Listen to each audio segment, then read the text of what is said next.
good afternoon, everybody, and welcome to this new online technology meeting organized by EPIC, the European Photonics Industry Consortium. My name is Antonio Castello. I'm technology manager at EPIC in charge of all the laser topics, and we are going to talk today about the new trends and new developments related with laser welding.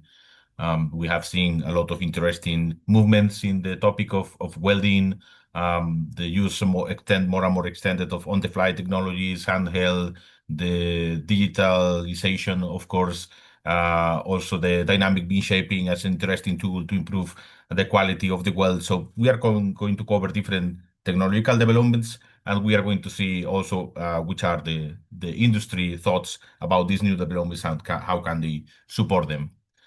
Just a few words for those of you who doesn't know EPIC. So we are the European Photonics Industry Consortium, a group of more than 800 companies related with photonics technologies, covering very different technologies. And the goal of our staff is to support our members with access to market information and market reports.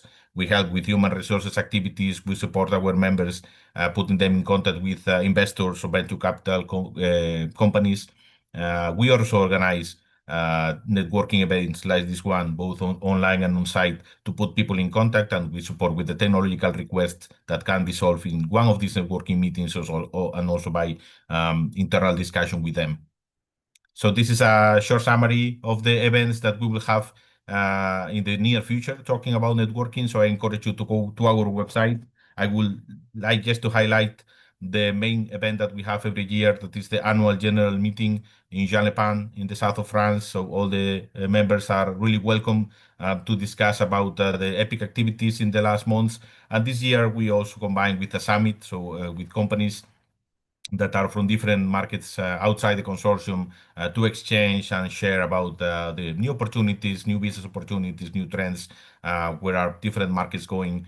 So it's going to be a very interesting meeting. So for those of you who doesn't have in the agenda, please take note of the dates, late April in Jean-Le-Pin, and I hope to see most of you there in the south of France. Related with lasers, I can highlight the meeting that we are going to have in November in Amplitude, talking about microprocessing. So we will talk about the different technological processes, laser cutting, laser surface texturing, laser welding, also hybrid and additive manufacturing, the components and the software needed for microprocessing activities. So we're going to cover all these topics in the Bordeaux-Pessac area, hosted by Amplitude and our member Alpha Nova as well. And the second one is the laser processes for the semiconductor industry technology meeting that we will have online in June 26th, 22nd. So let me know if you are interested in any of them and you want to discuss. I will be more than happy to share with you the ideas that we will cover in all these topics related with laser processes.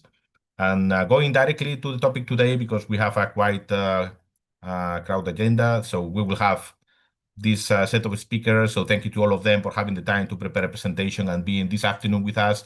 So we'll have presentations by Ecor International, Blackbird, Univet, Photon Automation, TRUMPF, WNG, the Work University, RobustAO, and 4D Photonics, about all the topics I mentioned. So we will go step by step.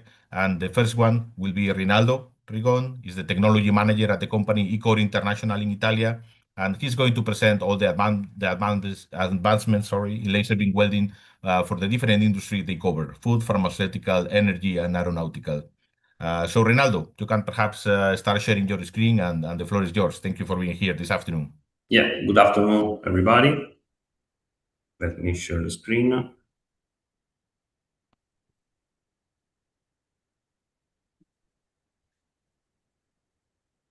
Can you see it?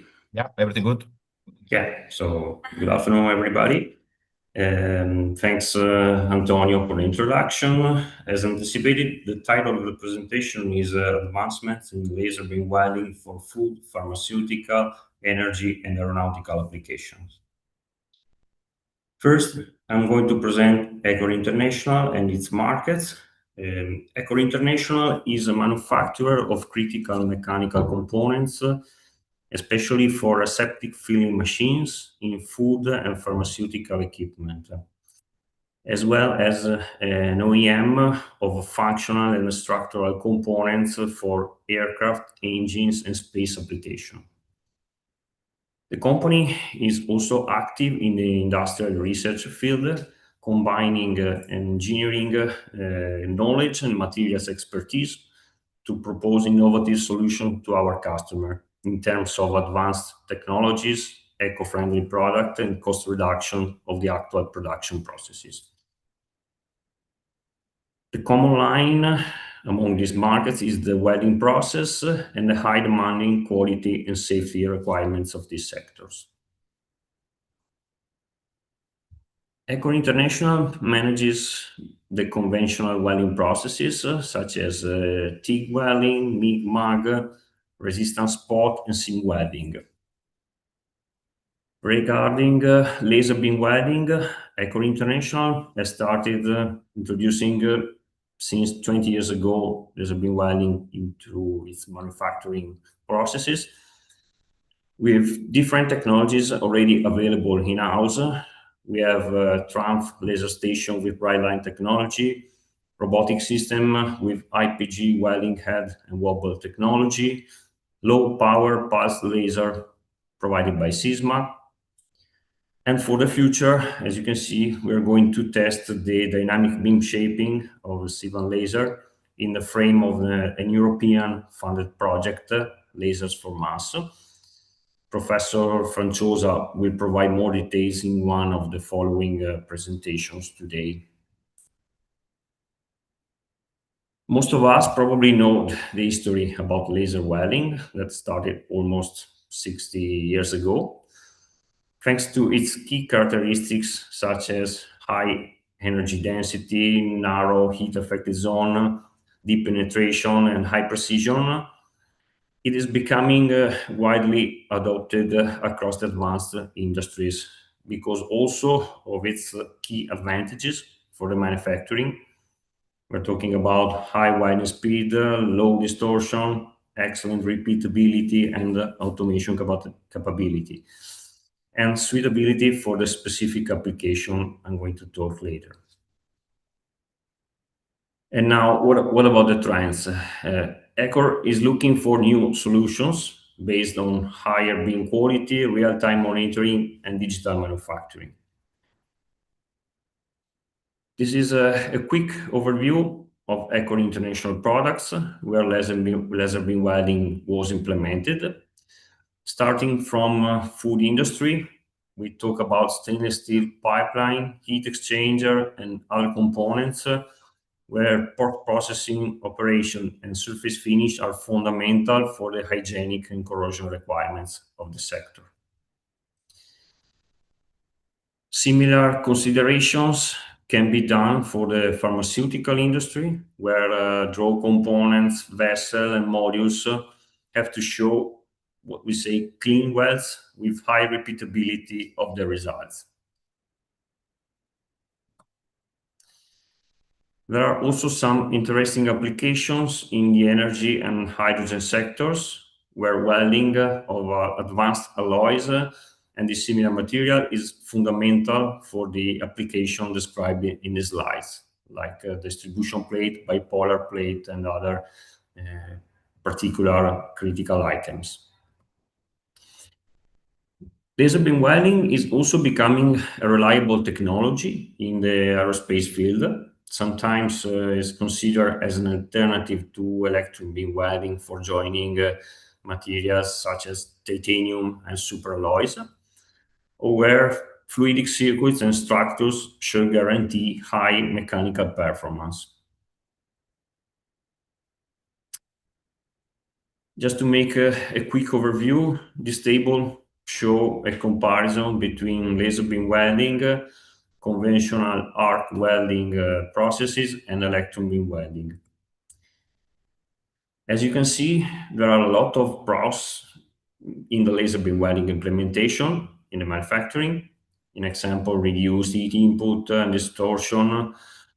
But we have to keep in mind that during the initial process development, there are some drawbacks to overcome, like sputters, undercut, underfill, porosity, cracks. All of these defects are well known and are not so easy to put under control in a proper way for the sectors that we were talking about before. So what's next? Ecor International has within its mission to drive the future with cutting-edge welding technologies. This is a must for us. We know that there are some challenges and limitations in terms of initial investment, joint preparation requirements that are not always possible. We have to manage reflective materials and process monitoring complexity to implement in these fast processes. But the strategy of the company is to follow these future trends about smart manufacturing methods based on AI-assisted welding control and real-time monitoring, beam shaping with adaptive beam profile and improved weld stability, hybrid laser, welding processes, and additive manufacturing integration. These are the pillars that we are working on. And I would say that some of these topics are within the scope of the Lasers for Mass project that will be presented later by Pasquale. And now, to conclude, what can we say? That laser beam welding is a really key enabled technology across all of the markets of Ecor International, from food, pharmaceutical, aerospace, and the research field. The demand and application are growing across this high precision industry. We have some real cases, use cases where the productivity was increased by at least 40–50% compared to conventional processes like TIG welding. And last but not least, we recognize the strong potential of the laser beam welding in the energy transition and advanced manufacturing. Both these topics are becoming really important and a real need from our customer across all the markets. I finished my presentation. Thank you very much for your attention, and I'm available for any questions or curiosities. Thank you very much, Rinaldo. So, as mentioned, we have time for questions now, so you can raise your hand and make the question directly to Rinaldo. We also have the Q&A box in case you cannot do it properly with the mic. Any question or comment for Rinaldo? I have perhaps one question regarding one of the topics that you mentioned about the monitoring. Because at the end at Ecor, you have very different parts in shapes, in also the materials. So how do you see the process monitoring in your case? Should be something that is adapted to the process itself in taking account the type of part that you need to weld? Do you think that also a general technology could cover very different type of tasks at the company? How do you see this point? Because I guess monitoring is always a crucial point in different tasks. Yeah, I can tell you that actually we do not have a real monitoring of our process, real-time monitoring.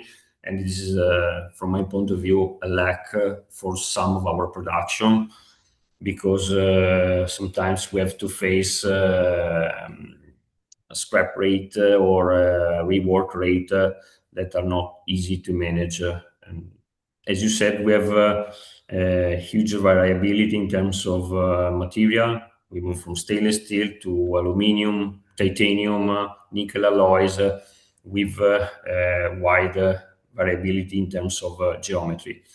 And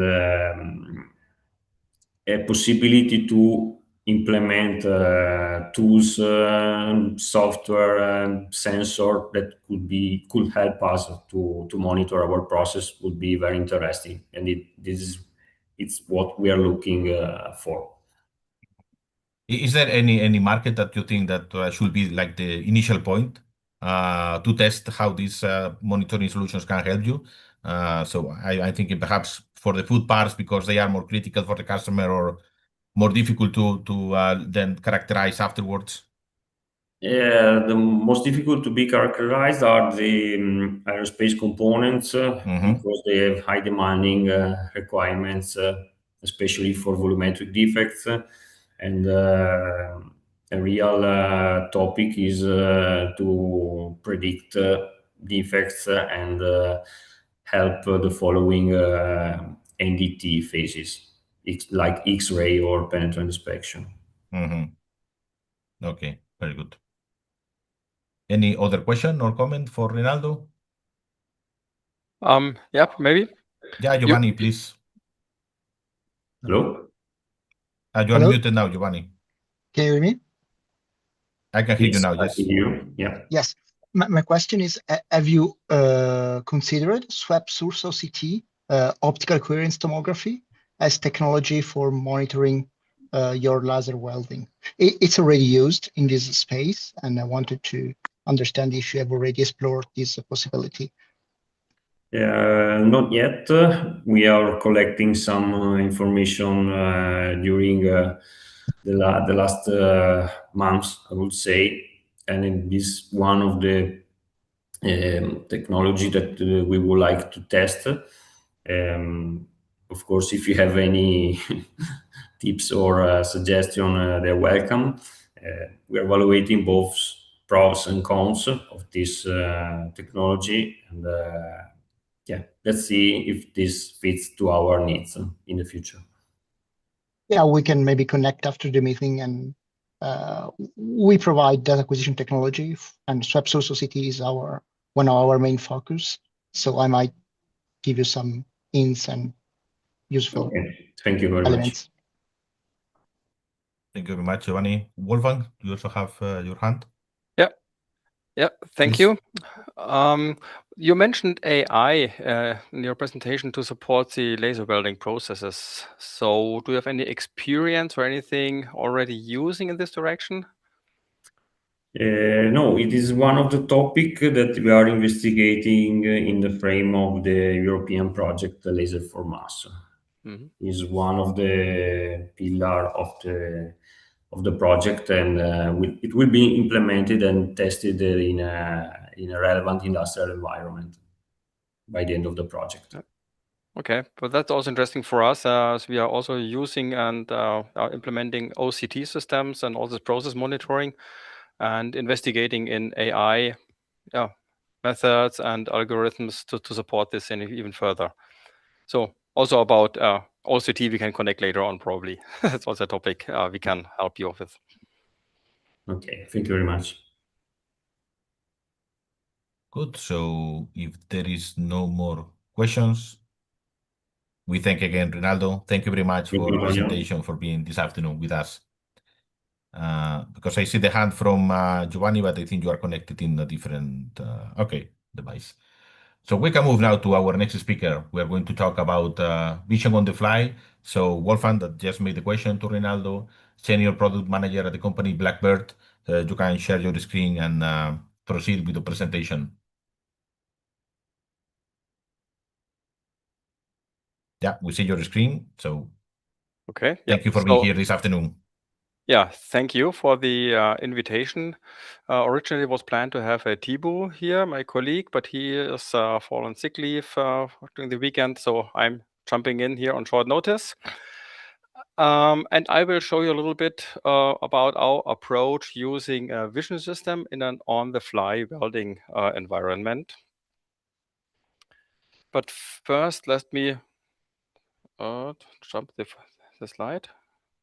Yeah. Okay, first let me introduce Blackbird Robotics to you. What is it what we love to do? It's all about remote laser welding.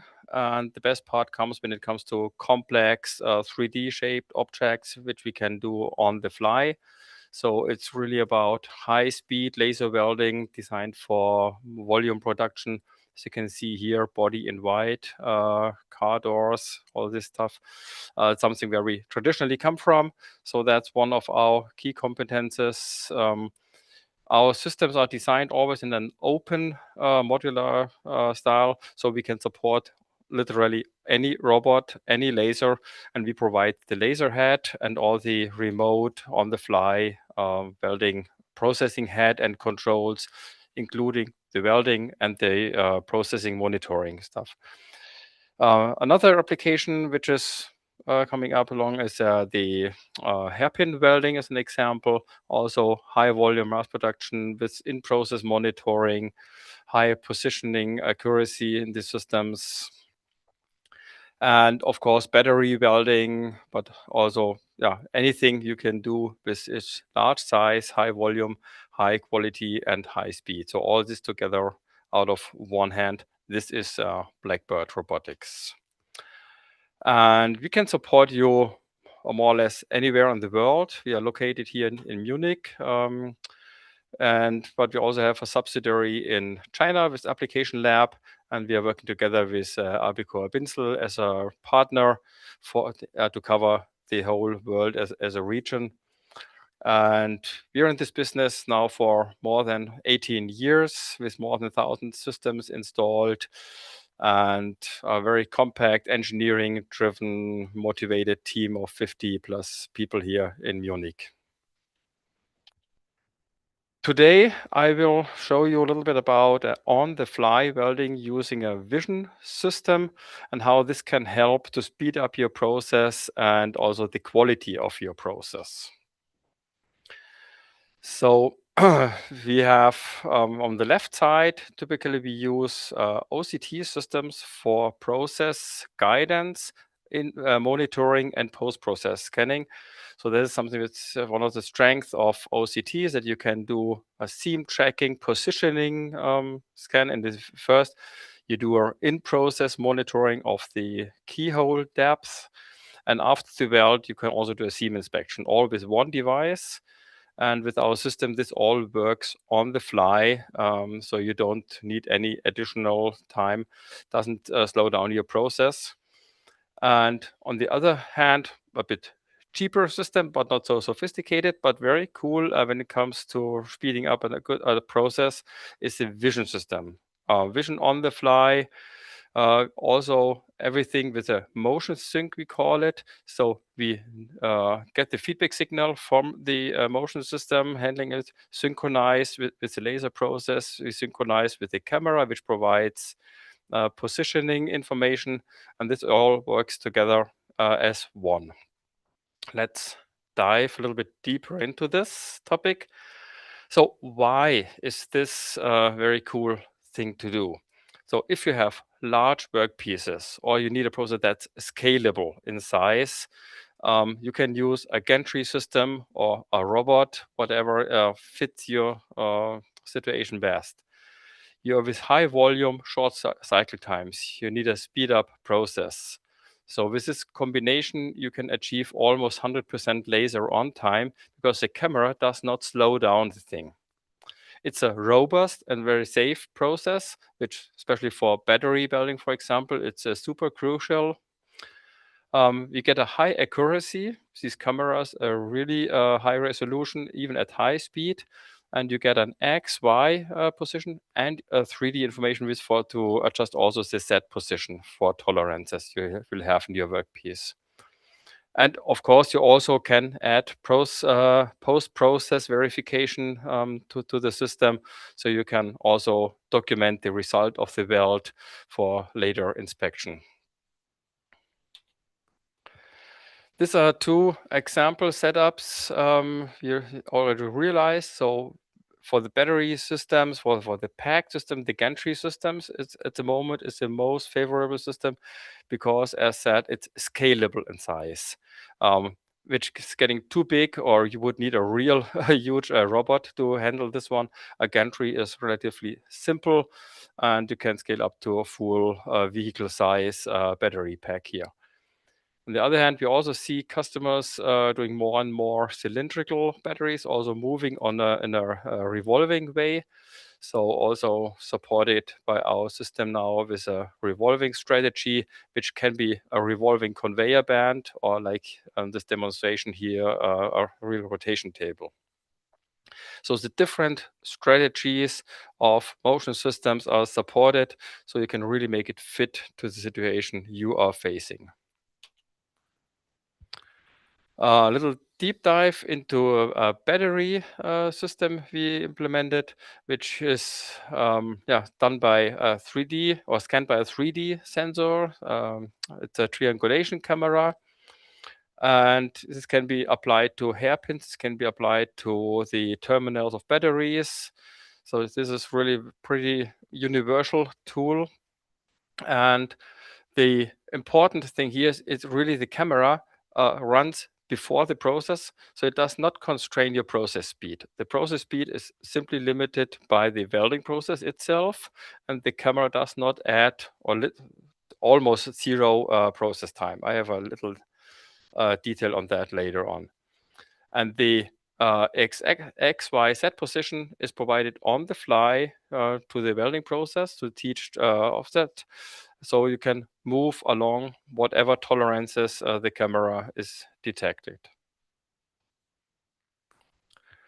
This battery system here in a little animation consists, of course, of a laser welding head, a remote laser head. In this case, we had a tool changing unit, so it was very specific ceramic 3D printed tooling which was used for this busbar welding. We have the scan sensor, the 3D triangulation sensor, and a very specific detail here is that also the tip of the nozzle rotates to adapt to the actual position and orientation of the terminal and the bus bar. So in this example, you can see that it's not about the laser process alone. It's also about including the clamping strategy, the whole processing strategy in one device. Have one master unit taking care of everything. The clamping strategy, the positioning of the clamping, orientation of the clamping, the actual welding, of course, and then the sensing in process and post process. And this is all managed by our control unit. And as in this little graphic illustrated, of course, when you run with the camera leading the process, you have a very little downtime with the laser, and then the laser starts and can continuously work step by step through the busbar setup you're processing. This is also here in the video. Is it running? Yeah, go. So this video shows you also the whole system with a calibration and a measurement unit, so you can recalibrate and check your laser power and position between the battery packs, the laser head and the tool change unit.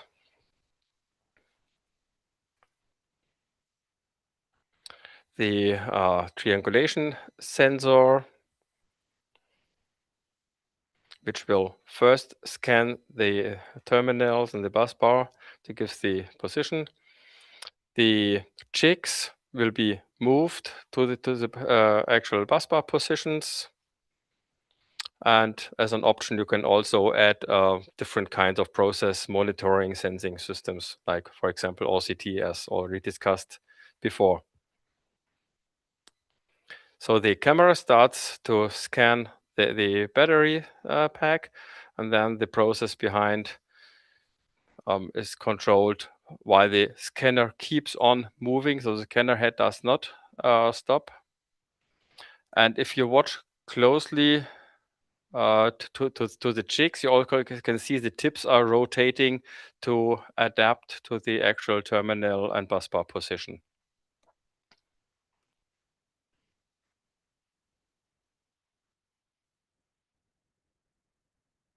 And while this is animation only, so this project was actually implemented and realized to really real working conditions. So it's a one-off for this customer, but it's in real life.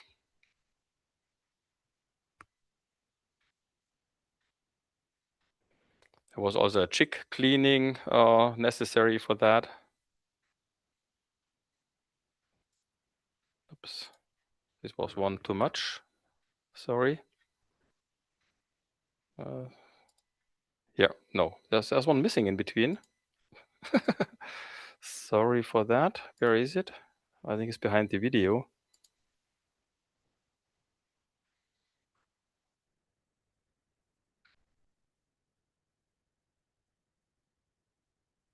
Ah, I was looking for that one.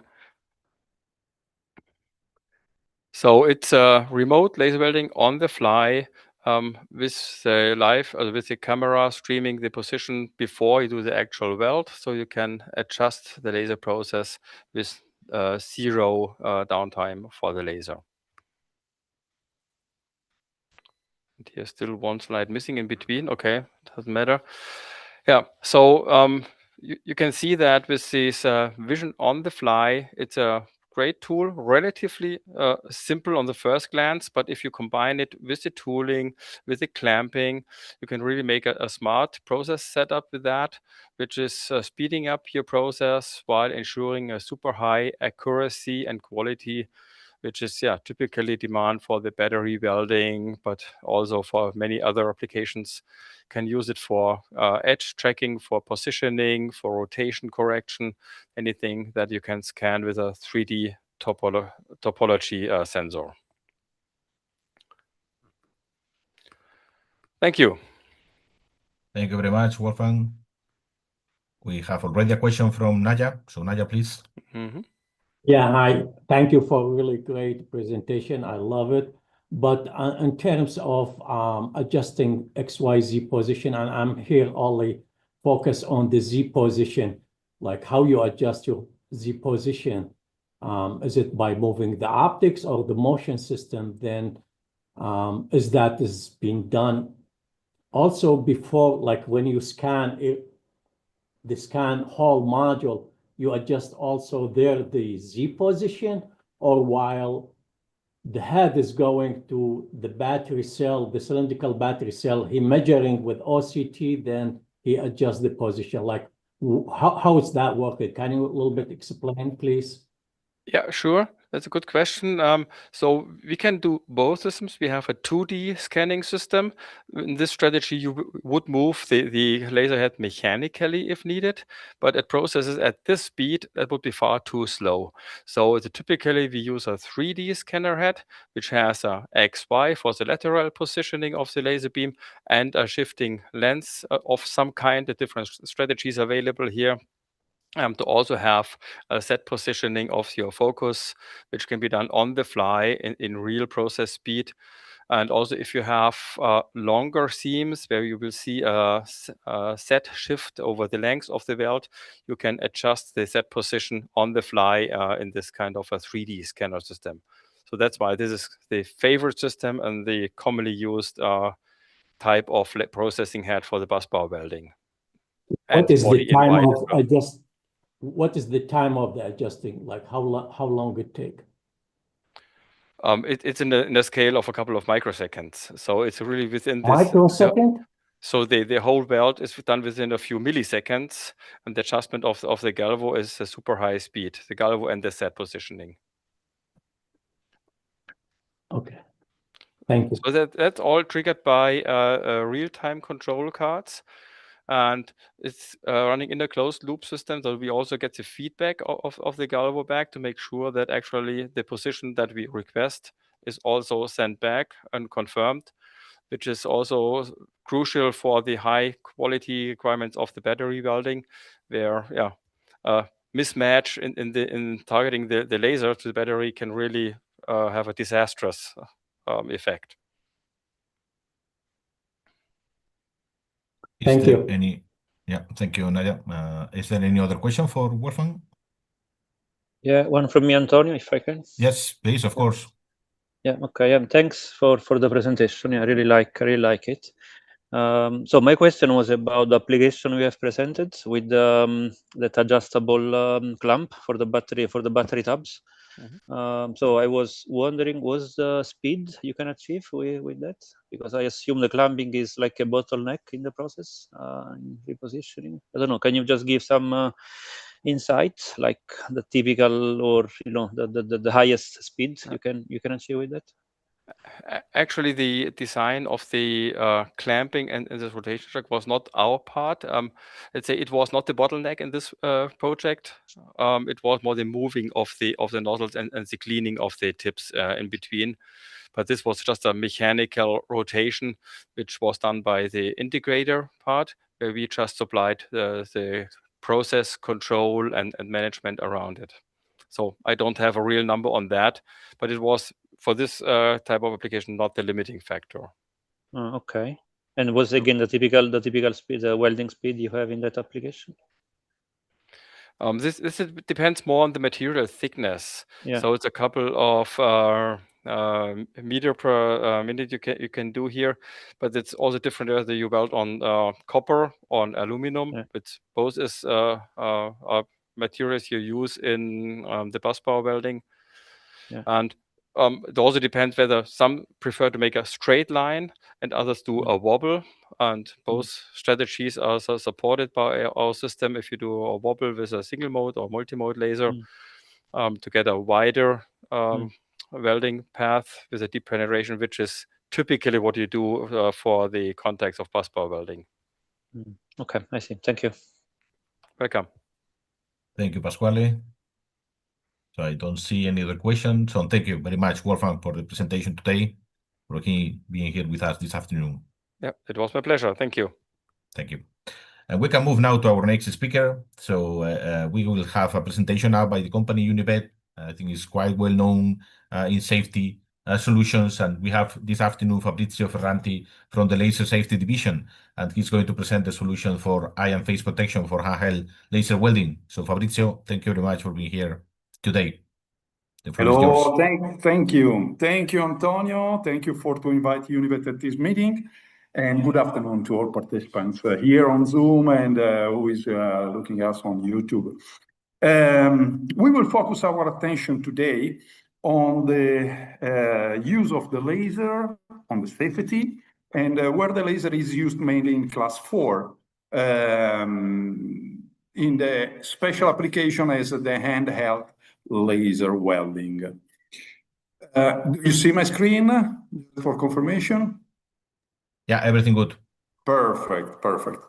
Couple of words regarding Univet. Univet is an Italian company, already with the 30 years of experience, 30 years old, was founded in 1997, and we are, I can say, close to Milan.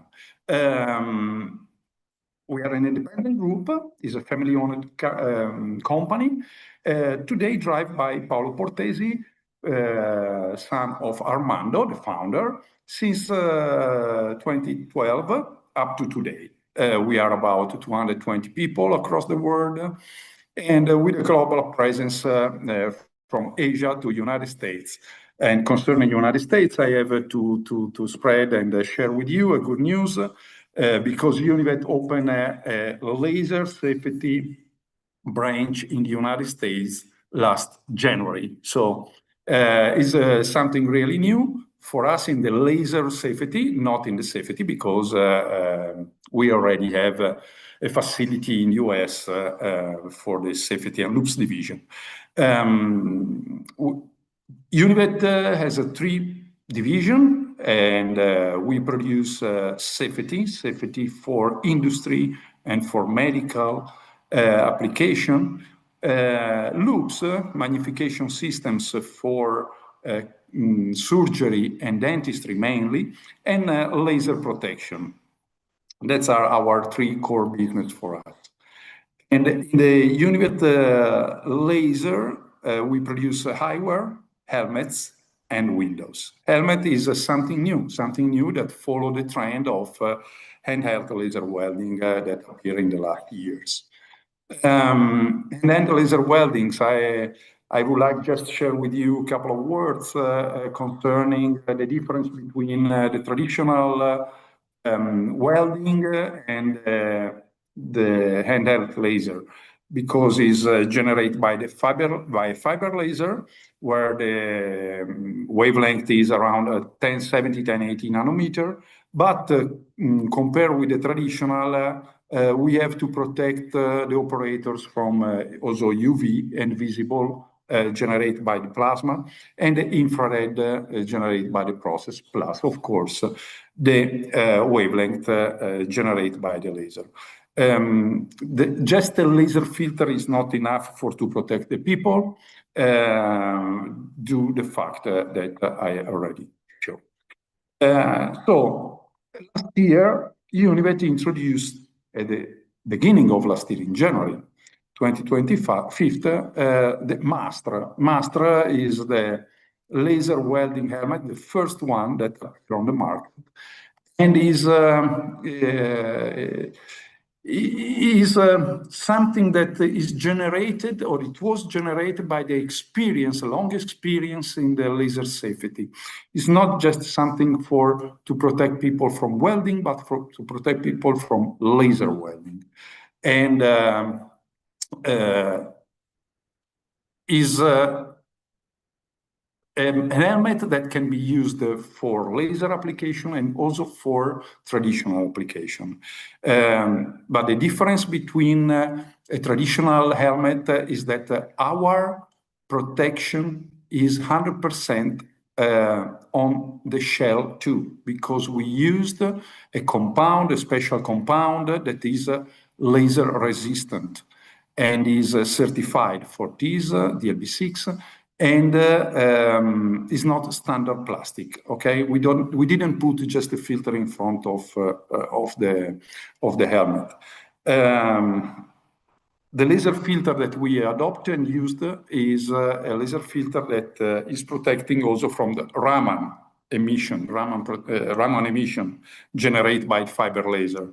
Raman emission is in the range of a little bit higher than 1070, is around 1125, 35 nanometer, and is also, if it's a small percentage of the total power of the main power, is dangerous, because this small percentage is anyway very, very, very dangerous. We use an auto darkening filter very fast, 40 microseconds is the switching time. And our helmet is, I can say light, is 700 grams, complete with ADF, complete with the laser filter, complete with everything, with the front screen. This weight is still very good, comfortable for the operators, and is certified. We certified with most of the to cover most of the planet, I can say, because we certified the N207 and all the rest for Europe. We certified for United States. We certified for Canada. Okay, we used for the filter that we used to protect against the laser. The choice is an absorbing filter. It was an absorbing filter. This absorbing filter at the beginning has a protection level of the LB6. Now we are offering the LB7, that is what is now requested from the market for the increasing of the laser power. And following the trend of the laser power, we developed the new filter, the LB7, increasing the VLT, not decreasing, but increasing the VLT too. So it's something that helps the operator to see better and better. We cover, as I say, the primary fiber laser emission and the Raman secondary emission. Plus, there is an UV absorption filter. Of course, the red hemming beam is still visible. Okay, certification, as I anticipated, is certified for the EN207. Okay, so European is fully certified. And not only the visor, not only the front part of the helmet. This is a very important thing. If we use a standard plastic for the shell, probably we can say, yeah, our helmet is certified DLB7. No, our helmet is fully certified DLB6 and DLB7 because the shell is protecting the head, is protecting the face. And this is very, very, very important. It's a key point. And plus, we have, as I said, the different certification in under 75, ANSI, and CSA. Real life protection. The certification requirements are usually important, are absolutely important, but doesn't reflect the real life. I mean, how much is exposed a person in front of a laser radiation. And we decided to go ahead and we did some tests, many tests on our helmet to guarantee us first and the users mainly that our helmet is really, really resistant at laser radiation in every part, front, side, up, everywhere. So shooting 1.5 kilowatt or 1 kilowatt with a different spot that is 40 or 30 millimeters to reflect more or less the diameter of the reflections that could peak on the helmet and staying 5 seconds as required by the standards, we saw that our compound, it resists a lot. And as you can see on the pictures, the resistance is very, very good. No passing through. And the power of kilowatts, you teach me and you learn me that is really a lot. We compare also with the standard helmets, and the standard helmets, burn and flame. If is used the standard plastic, also if I put in front of a laser screen, but if I use the standard plastic, the result, it could be very dangerous if the standard plastic is not because the standard plastic is not resistant to the laser radiation. As you can see here, the comparison is between something that is strong and resisting and something that after a couple of seconds or 3 seconds collapse completely. And behind this plastic, there is a person.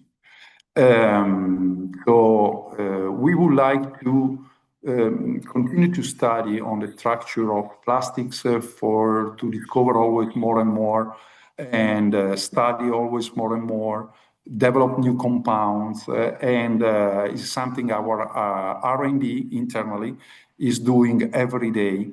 And to guarantee the users of our products that if they wear our Univet products, they can be sure that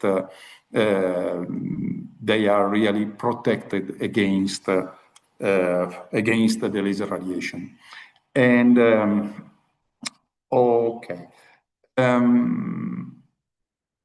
okay, why we choose and we use the passive filter, not reflecting plastic? I mean, it's not standard plastic, of course, but in plastic material and not in glass, because when the filter is doing his job, his work, I mean, is protecting the eyes of the operator. As you can see here, that's a real life is something that happened or we duplicate. Is immediately visible the damage on the filter. So if it's immediately visible, there are no risk in terms of continue to use a filter that is not anymore efficient. Okay, so we prefer to use plastic, and this is something that is visible on these pictures.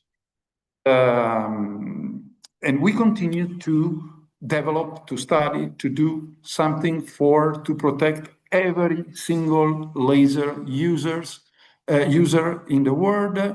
Thanks to our network, thanks to our branches around the world. We have 12 branches around the world. We have many people working daily for the eyes of the laser users. And as Antonio always asks, is what we can do for you. What we can do for you is to offer a solution that really and truly protects you.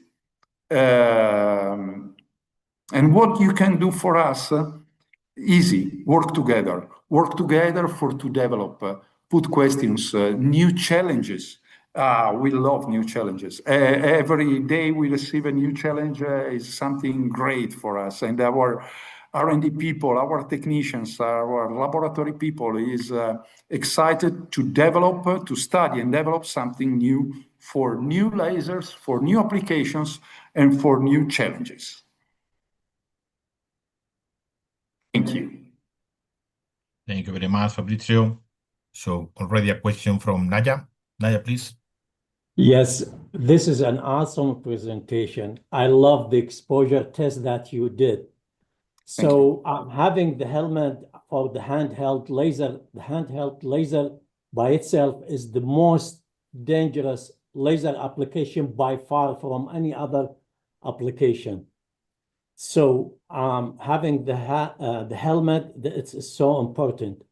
But you guys cover the laser filter and the material, how can handle the laser exposure.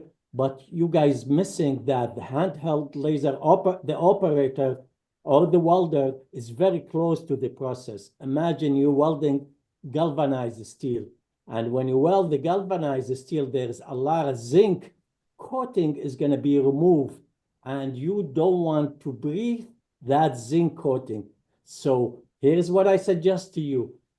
To improve your helmet, please add air filter. Yeah. Thank you very much. I have a couple ideas how to do that if you want. And yeah, but thank you again. Absolutely. This is something we know perfectly. We have some customers that are operating in the difficult environments and they use an external filter under the helmet. This is something we are working on it. And we don't have it yet, but we are working to improve the helmet. But as I said, we work every day to improve. And surely on 2026, we will announce good news also for this kind of matter. And but please, if Antonio, if we can put us in contact, it will be a pleasure for me and an honor to have a chat with you. Thank you.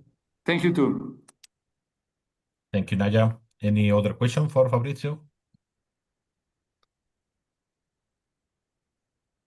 I have perhaps one question because you have a lot of expertise in the filters with the other goggles. So my initial feeling is that the challenge was more all the materials surrounding the head of the operator. Was it right? Or also the filter, thinking on the shape, type of filter was also a challenge to develop this product? No, the filter was not a challenge. Honestly, we use the filter that we produce already. Up to the power of the handheld lasers was limited. But with a high demand of more and more power, we had to develop a new filter, and we did it. But at the beginning, we used existing filter already. The challenge point was the material, the compound. The special compound, it was developed and it took time. Also, if we were the first in the world to introduce an helmet for this application, but it was challenging and it was something that arrived thanks to our experience. And in the frames, you have to consider that we already developed frames for laser resistances since quite 30 years. And so, yeah, this was the most critical part that we are super happy that we found a way. Very good. Thank you. So I don't see any other question for Fabrizio. So thank you also for sharing the epic question with the audience. And anybody that is interested, please reach me and we can introduce you to Fabrizio for further discussion about collaboration and future ideas for your protection as well. For Gaggle or Windows too, of course. We produce Gaggle and Windows and there's stuff. All type of laser safety elements. Thank you, everybody.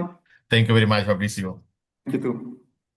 So we can move now to our next speaker. So Najah was already quite active in the day with several questions. So it's a pleasure to introduce him as Senior Director of Research and Development at the company Photon Automation.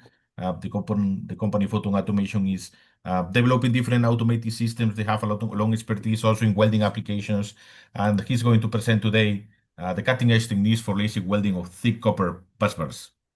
So Najah, the floor is yours. Feel free to share your screen. Yes. Thank you, Antonio. Thank you, EPAC, for the opportunity to share my presentation. Do you guys see the presentation? Yeah, now we see the presentation. We can perhaps put in full screen mode. Yes. So my presentation, it's about the cutting edge techniques for welding thick copper busbar. So a little bit about Photon Automation. So we are a machine builder or system integrator, but we are a unique company.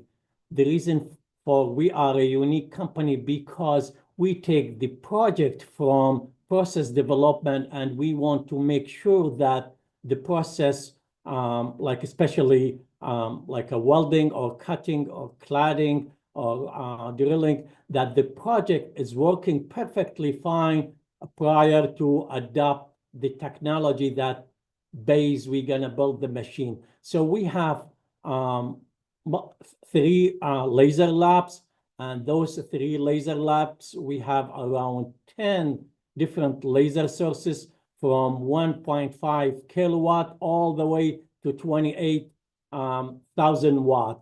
And we have a variety of optics. We have a variety vision system. We have a variety monitoring technology and measuring technology. So again, the company is based on Greenfield, Indiana. That's where is the headquarters, but we have also a big R&D facility in Farmington Hills, Michigan, and that's what I leading in as an R&D.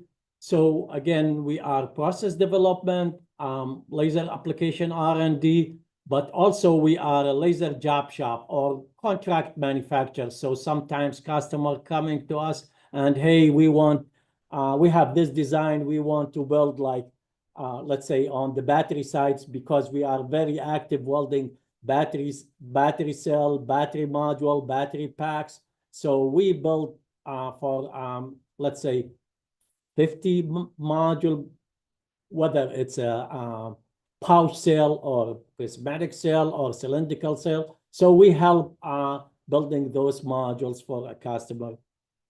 Also, we're doing a lot of testing and diagnostic service, and we have in-house also like a CT scan, so we can do non-destructive testing, so we can see exactly how an internal of the weld profile looks like in case there is any porosity or micro cracks, so we can see those. And as you know, this is very important because it's going to give you a 3-dimensional of whole welding nugget instead of you doing just cut and edge, and you see now only in one plan. Also, our part of our activity, we do laser education. So we have 3 days laser welding training certificate. It's a combination between a classroom and hands-on demonstration. So that was on Photon side. So let's go back to the presentation again, welding thick copper busbar. Where is the thick copper busbar are used in EVs? It's because we use a thick copper busbar to link between cells group and BMS, which is battery management system. We can see the thick copper on the DC-DC converter, power distribution unit, connection between battery module and power distribution unit, connecting between a battery pack and inverter, connection between the charging port and battery pack and charging system. So why we used thick copper in EVs? Carrying high current capacity, high electric conductivity, efficient heat distribution, low electrical resistance, mechanical strength and durability, and support high power application and compact design advantage. As you may know, there's two different copper bus bar, whether you call it a rigid bus bar like a one pieces or a flexible bus bar. And I have actually patent on manufacture flexible bus bar. So when it's come to welding copper, what is the main challenging that we're gonna face? We're gonna face the absorption efficiency, or we call it reflectivity. So what contribute to the absorption efficiency?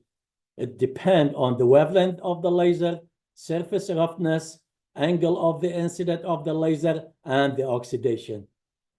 The other challenging that you may face, which a lot of people, they don't pay attention to it, it's low viscosity of the weld pool behavior. And I'm going to explain what does that mean. Then the other challenging is the high heat thermal conductivity. So to understand what is low viscosity weld pool behavior, so the best way to explain that, if I compare between the melting material of copper with the steel and carbon steel. So you can see the viscosity of the copper as a liquid between 4 to 6, while the stainless steel is between 5 to 6.5, and the carbon steel 6 to 7. So the molten copper, low viscosity, it's very extreme liquid, looks like liquid mercury. So won't take a certain shape unless, like similar to the water. So the water, if you put it any plane surface, it won't take any shape. Same like a liquid mercury, unless you will put it like, let's say, in the glasses, then the liquid of the water will take the shape of the glass. So the low viscosity will contribute to the fast solidification, reduce the weld pool settling. Then the molten copper also flow too easily and hard to fill the weld gap and incomplete diffusion, then inconsistency in welding quality. So all these will contribute on your welding quality because the low viscosity of the weld pool behavior itself. The other challenging is, of course, the wavelength. So if we talk about the wavelength or the absorption, we're gonna see, as you guys may know, the fiber laser, it's 1070, 1060, between 1060 all the way to 1080 nanometer. And we have also on the market a green laser and the blue laser. So the reflectivity of the copper for the fiber laser, it's around 95%. But that's at the room temperature. So you will see a lot of pitching from companies that they manufacture green laser or blue laser. They will say, hey, look to the reflectivity chart of the welding copper. It's way better compared to the fiber laser. That's true because at the room temperature, but when the temperature is changing, and you can see here on this graph, as the temperature increases, the reflectivity will be reduced big time. Same thing on the thermal conductivity. So I combine both thermal conductivity, the same graph. So again, the absorption efficiency increase as the temperature increase till the melting temperature, then it keep continuous increase. It's same thing, but on the opposite side for the thermal conductivity. So The third issue with the welding copper is the thermal conductivity. Again, to understand it, a simple way of the heat conductivity, I'd like to compare between copper and steel. So as you can see, the copper conductivity 401, like 400 almost, and compared to the steel is 16. So in one direction, like the heat conductivity in one direction, but the cartoon here is showing you in the 3 dimension. But in 1D heat conductivity, the copper is 25 more than the 304 stainless steel. So in the real application, how it's going to look like the challenging. So here we have an application, 2 millimeter welding, 2 millimeter copper welding to 3 millimeter. And in this application was silver coated bus bar. And you can see how much heat that generate from the welding of the copper. And the picture on the right side here, you can see even the print of the heat is being reflected to the plastic connector. So there is a lot of heat conductivity when you weld the copper. So what is the solution? So we came with the idea rather to go with the CW, or we call it continuous wave, we go with the pulsing. So why we go with the pulsing? Because we get better, good energy distribution, less heat input, enhance the welding quality, and it's very good when you go with pulsing for a reflective material, like let's say copper or gold, and a little bit also on the aluminum. Then you will have less spatter reduction than minimum deformation of the internal stress.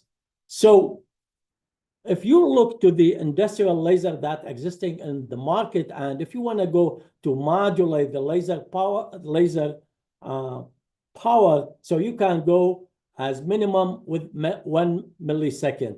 So, but what if we want to go to the microsecond level? So we design and manufacture, we call it Wonderboard pulse and power control profile. So we can control the output of the laser to the microsecond pulse time. So we can connect this Wonderboard through the analog signal or through digital signal. Not only we can generate to microsecond pulse duration, but also we can create different pulse shape.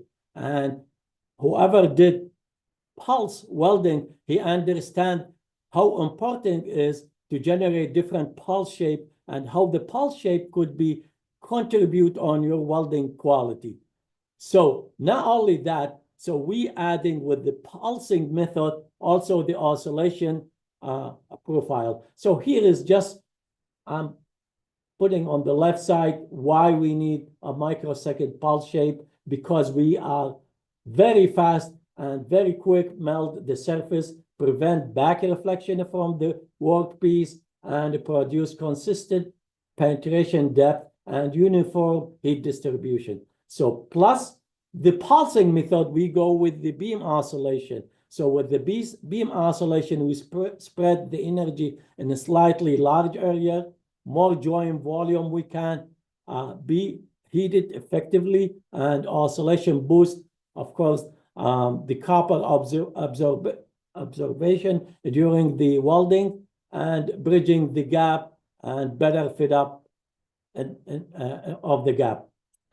So the Wonderboard can control the laser, not only, if I go back, not all, if you have a laser like combined core and ring, we can control the core and ring independently. So we can create a certain shape, certain level of laser power for ring, certain level of the power, certain pulse shape for the core.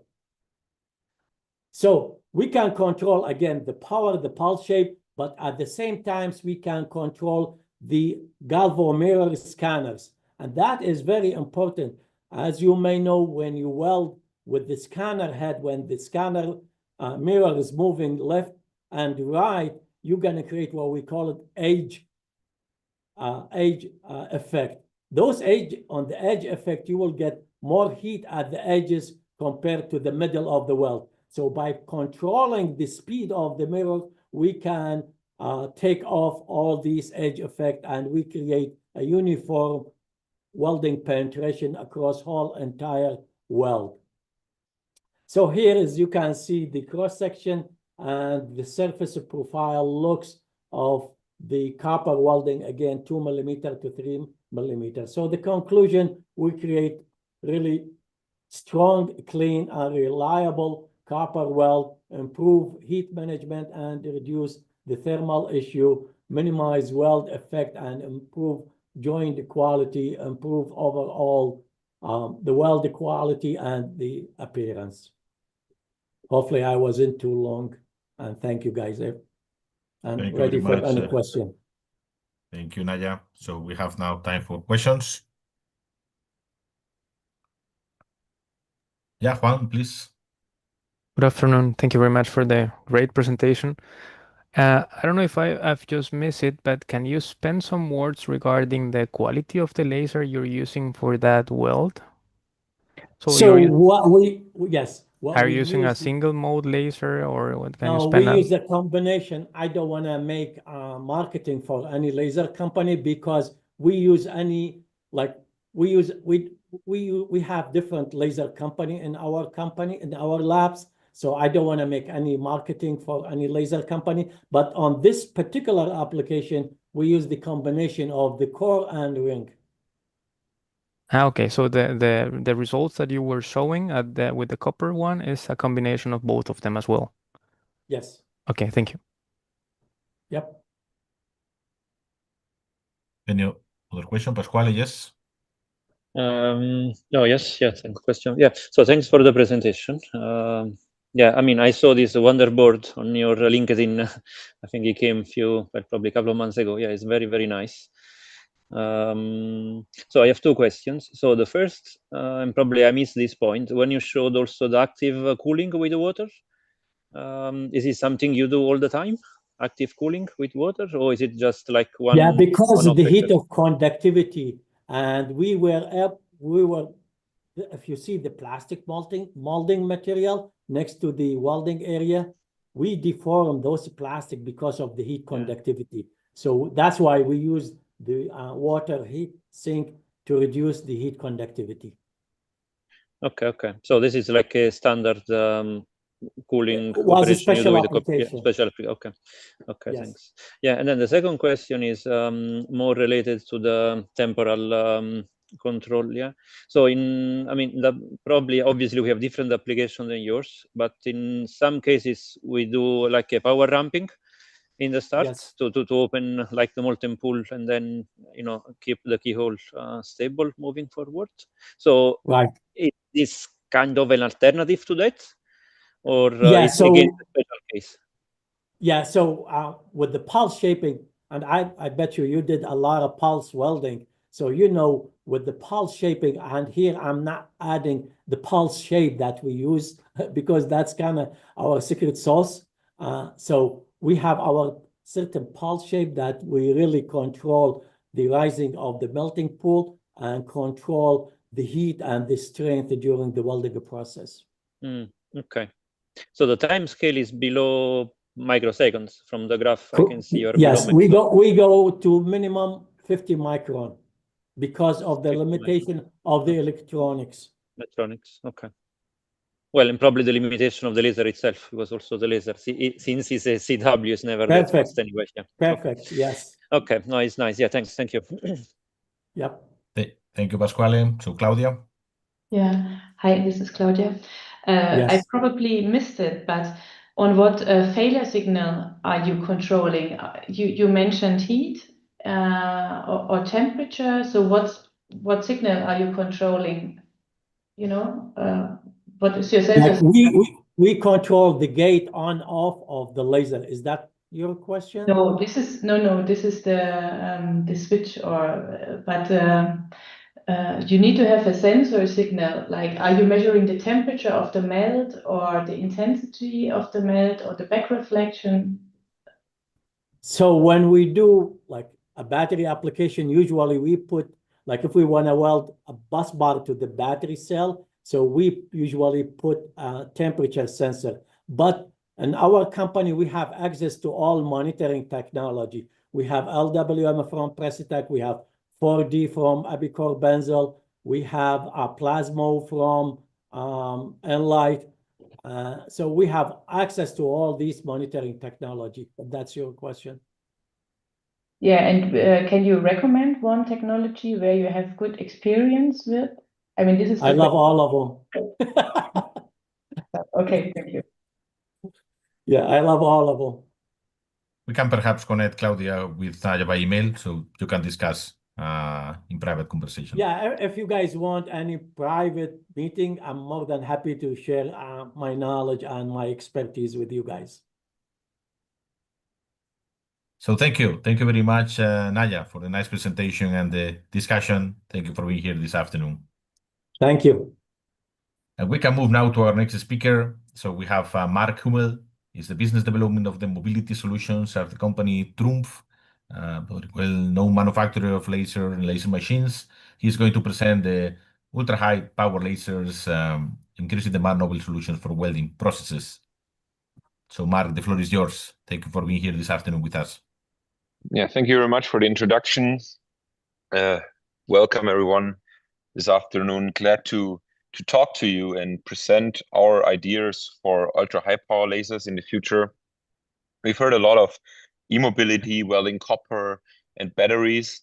I specifically want to talk today about new solutions and where the market goes beyond e-mobility, let's say so. Today we are on a tipping point where technology is available and where we can easily build lasers that go into the kilo and multi-kilowatt up to the megawatt range. You see here some data points that were collected from Rudi Weber from EFSW in Stuttgart. And I really like the graph because it shows how technology transformed or transfers from lab application into the real industrial demand. So you see here data points collected from IPG, and we see here like a good 7 years ago, it was already possible to build fiber lasers up to a megawatt of power. But it always takes some time to really make it affordable and bring it into industrial use cases where customers really want those lasers to be implemented. And from 2024 on, the multi-100 kilowatt range was already targeted. And today they are available for a price where customers really think of integrating such laser sources into their production. And of course, in the future, if you just extrapolate, the gigawatt range isn't that far anymore. So if you see here on the slide, if you just extrapolate it around 2034, 35, the gigawatt will be technically doable. But before building such laser sources, you of course have to think about where do you want to use them for? Because of course, with fiber lasers, you can easily scale power, but the question is, how do you get this laser power into the process and into material? You get better quality, higher productivity. So what are the benefits of such laser source? And of course, we are always looking on different industries. For example, of course, electromobility is still one major driver where we think of putting such laser powers into place, but also different industries like large machinery, wind energy, and shipbuilding, of course, where you think of large surfaces and thick material. This is basically the difference to the classical e-mobility applications. And of course, infrastructure, so dismantling and deconstruction, but also mining and geothermal energy, where the demand is really there for drilling a lot of holes in a very fast speed.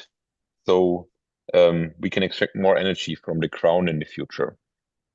So those are all industries we are looking into, and where we want to work together with our customers and strategic partners to identify the real demands for such laser powers. You see here the applications: welding, cutting, surface ablation, of course, and new frontiers like drilling, laser-assisted drilling into the ground. That's all done. And today, of course, focusing on laser welding and what we are looking for and looking into when it comes to ultra-high power lasers.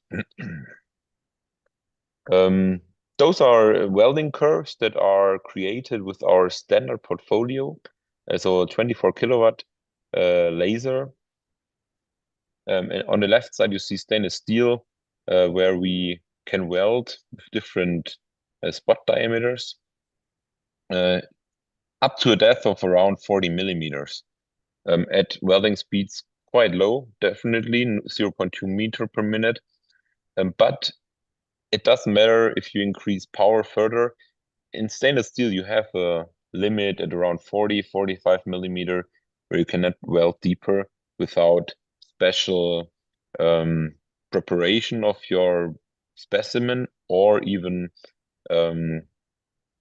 influencing the process, for example, with a vacuum chamber, or with extracting the vapor and the plasma from the process. Here on the right side, you see the welding of copper that is today with our 24 kilowatt laser achievable up to around 16 millimeter in depth. And this is especially needed for very thick copper bus bars, where you want to really charge your trucks and cars, let's say with 1,000 kilowatt of electrical power. You see the charging grid for trucks increasing, and those trucks, they charge up to 1 megawatt, and then you need really thick material. Welding 8 to 8 millimeter copper is, well, definitely a demand here in the market. And of course, we already start with in the past, in the last 3-4 years, with our existing portfolio. Major driver here in the e-mobility was definitely the hairpin stator, hairpin welding, where you have thick copper and that you want to weld in a very short cycle time. So that's where you can really put a lot of power into it. On the other hand, engine and generators, thick copper and thick steel welding. On the upper right side here, you see powertrain parts, the welding of gears and shafts of stainless steel as well. And on the right lower side, structural parts, so like infrastructure and crane parts, also similar to the upper right side, up to 15 millimeters. Of course, perfect quality, no cracks allowed, no pores. And today, it's really tough to bring the power into the material without any additional influencing factors like dynamic power adjustment, or additional filler wire.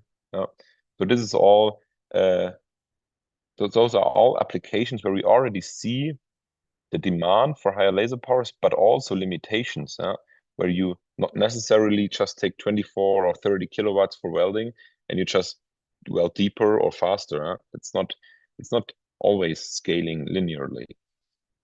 So a few tests we already conducted, welding with a 50 kilowatt laser that is already available in our house, in our product portfolio. And of course, one major market here is tubes in profile. So we checked how fast can we go when we increase laser power by a factor of 4, from 12 to around 50 kilowatt, and we maintain the same welding depth. And this definitely scaled linearly. So 4 times the power, we could weld 4 times faster. At the same time, we wanted to check how can we increase welding depth, for example, for heavy industry offshore pipes or monopiles for wind energy piles, where you really have material depth of around 40 to 80 millimeters. And here you see the increase of power by 4 brought us a welding depth increase by a factor of 3 at the same speed. And here you already see it's not necessarily an increase that, or it's not necessarily increasing linearly, but you have here some non-linear effects. And one of them is, of course, the vapor and the steam in the process, the shields, the increasing laser power, and distributes the laser power unevenly in your process, in your vapor channel, and that leads to saturation in the process where you cannot go deeper. So you have to think of other possibilities how to overcome such limiting factors. And of course, one is beam shaping. I mean, I think beam shaping is discussed everywhere in the industry, in the laser industry currently, and for the last 2-3 years. Of course, beam shaping is already known in some and many processes, but I think it's only the start. It's only the start where we see how the beam shaping capabilities, is it statically or dynamically, doesn't matter, it's easier and easier to integrate in optical systems. And that's the tipping point where it's really being adapted by the industry part and our customers, because it's easier to handle, easier to integrate, and so on. So many of you know beam shaping maybe from cutting experiments where the CO2 laser cutting edges should be recreated with solid state laser. So 10 versus 1 micron has been conducted and is still under development heavily. How can beam shaping influence the quality of the cutting edge? Of course, for welding, for example, we at TRUMPF in-house, we use multi-spot welding to stabilize process in vapor capillary to really make aluminium welding, like cooling plates, for example, a success. Also in additive manufacturing, it's used to really increase the processing rate per time. And also if you have multiple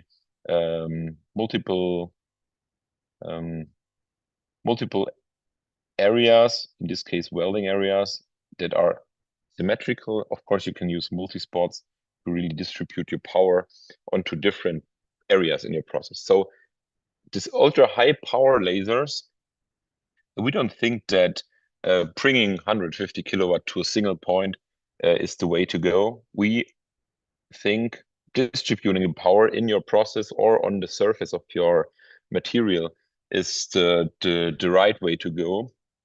And that's where our lasers will be developed. So you've seen standard beam shaping geometries, but of course today we are capable with diffractive optical elements or mirrors, transmissive or reflective, to really generate fully arbitrary shapes with different difficulties.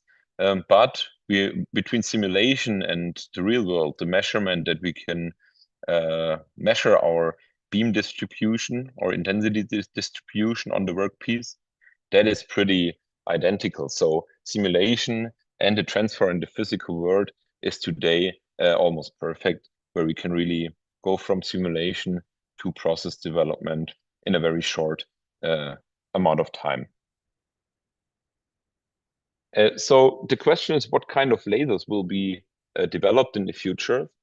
So what is available already is 30 and 50 kilowatt fiber lasers. Of course, traditionally coming from 2D cutting, so cutting of thick material up to 80, 100, 200 millimeters. That's where the demand comes from. But beside that, we of course ask ourselves, where to go next? We're thinking of 150, 200 kilowatt or more. That's fully open because laser power is scalable today with fiber lasers. But the question is, is it necessarily one single spot with a certain diameter? Is it is it coupling into one fiber or is it multiple fibers? So that's all questions that are really open and definitely will shape the product that will be available in the future. Heavily. So very open for discussion in this case. So I'm pretty interested in what you think about ultra high power lasers and how we bring the power onto the workplace. But what's clear that our laser, doesn't matter how much power it will be in the future, also integrated in our TRUMPF portfolio, and regarding optical system, OCT, machine solutions, and so on, fiber network, and QDS, it will be all connected, no matter what power is available in the future. And now I'm happy to hear your thoughts and open for discussion. Thank you very much. Thank you very much, Marc. So again, we have time for questions or comments.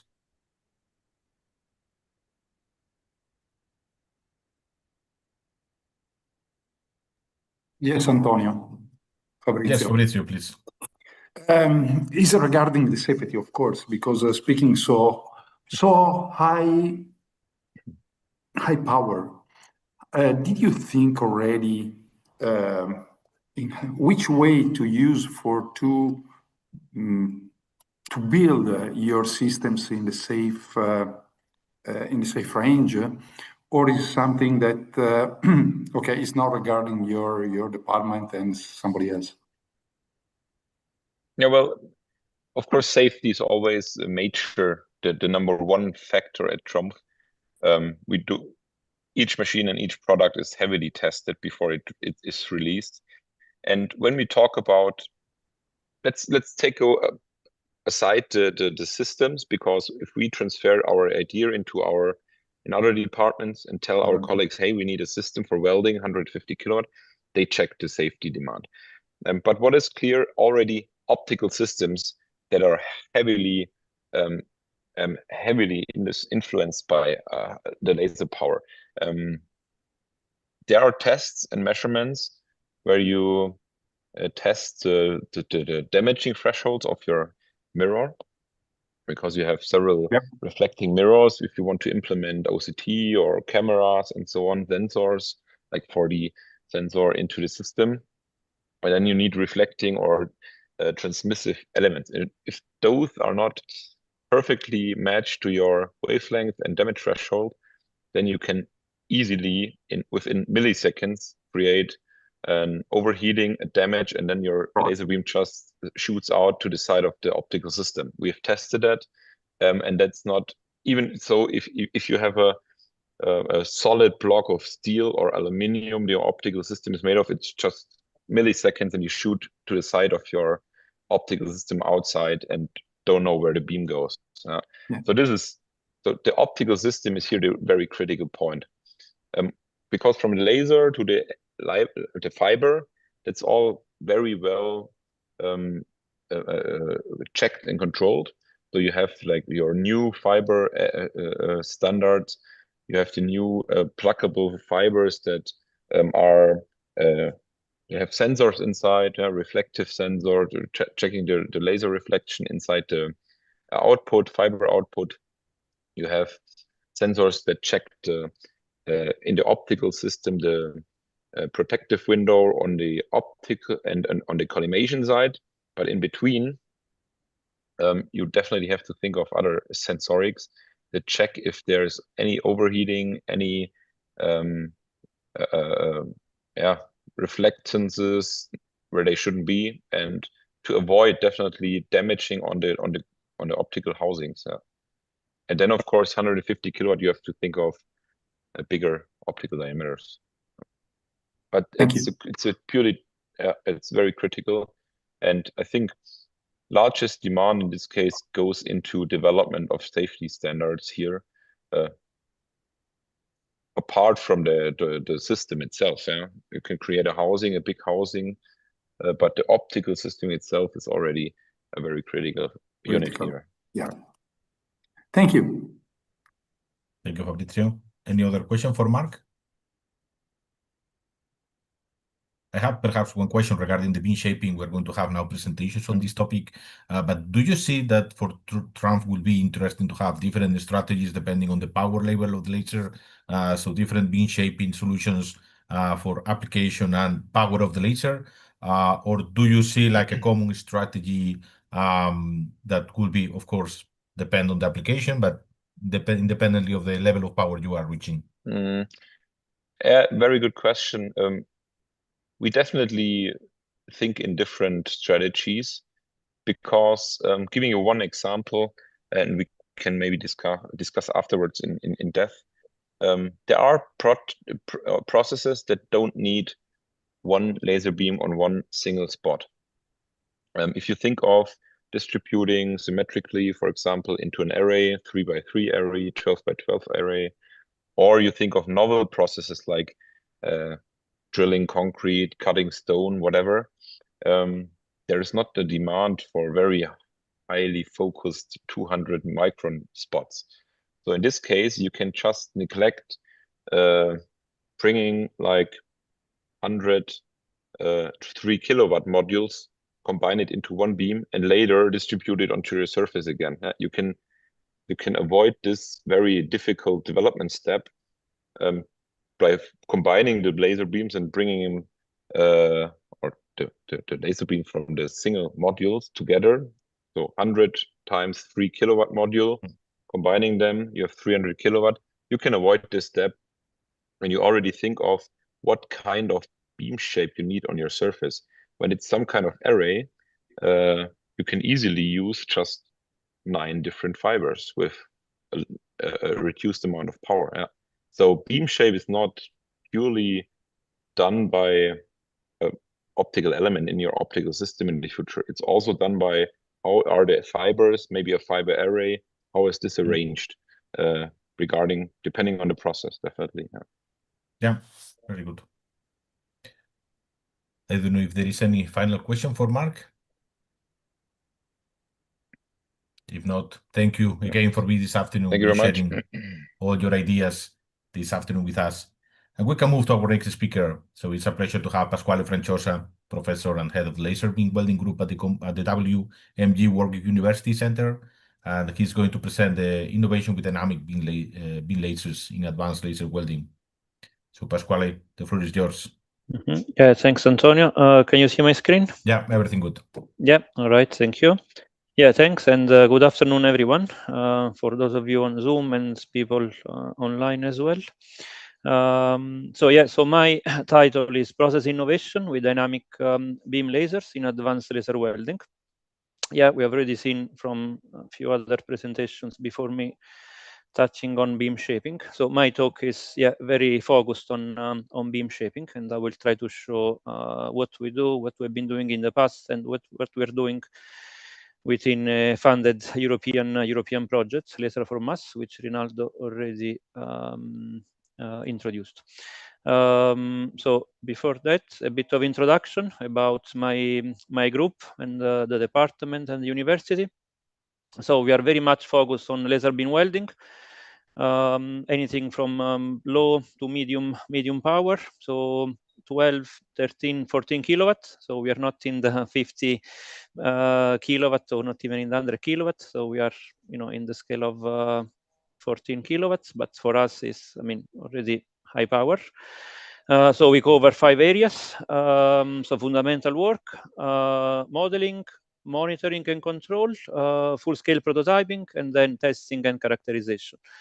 The way how we work on research and development projects, you can see on the slide. So we cover the fundamental research, so TRL 2 to 4, applied research 5 to 6, and then full-scale prototyping in relevant industrial environments, so TRL 7. Obviously leveraging different funding streams and different collaborations with industry. As you can see on the slide on the bottom, we also do a lot of direct research, let's say service contracts with the end users, with the clients. So there are people coming to us asking to weld like I don't know, a battery pack or a battery module. If it is application in the mobility, yeah, we do that. Those are typically short-term projects, but we also do very long-term projects, like more standard 2 to 3, even to 4 years projects R&D. Yeah, so applications, historically, we have been focusing a lot in automotive, because we are in the Coventry area in England, and Coventry is like the automotive hub for UK. But we don't do automotive anymore. We are trying to diversify, and you can see the list of industrial sectors. In mobility, again, it's not only within automotive, it's also in aerospace. It's probably still the major driver in industry these days. But there are other drivers, mostly coming from the sustainability of the manufacturing side of things. Heavy industry is also picking up, and we are investing and developing collaborations and research within the TIC section welding, single pass, food packaging. Yeah, this is collaboration with Rinaldo, with Ecor, and micromobility, so bikes frame as well. We are very much in the material, so metals ecosystems. So aluminum, steel, stainless steel, copper, and yeah, any mix of those grades. Yeah, processes. The processes we work on, we develop, we have expertise are basically divided in those 3 areas. So hybrid welding. Yeah, I start from the bottom. I'm sorry, I start from the top. So hybrid welding with the filler wire. This is using either like non-beam shaping, so standard like Gaussian beam, or static beam shaping or wobbling, using like galvo scanners in the scale of kilohertz, couple of kilohertz. Fully autogenous, so static, wobbling, or medium high dynamic, and then hybrid processes, for example, combining beam shaping with ultrasound for controlling and tailoring microstructure. But now focusing on beam shaping, yeah, this is what I like to show. This is like statistics from public sources, especially from Scopus. So this shows how the beam shaping is like a hot topic these days, not only for welding, but across all the laser material processing industry, including cutting and additive manufacturing. And you can see, the trend is clear. Is like over the last 2 to 3 years, as the research, the innovation, the development, investment in beam shaping has been growing almost exponentially, probably because of the immobility, pushing from behind. But yeah, this is a fact. Yeah, some applications using the static beam shaping. This is a project study we have done with our colleagues in Power Photonics up in Scotland. So this was about doing a non-axial symmetric beam profile, which is, let's say, less standard, because more standard is like axial symmetric. So we did a lot of testing, and we compared a few different shapes and using a few different technologies for creating those shapes.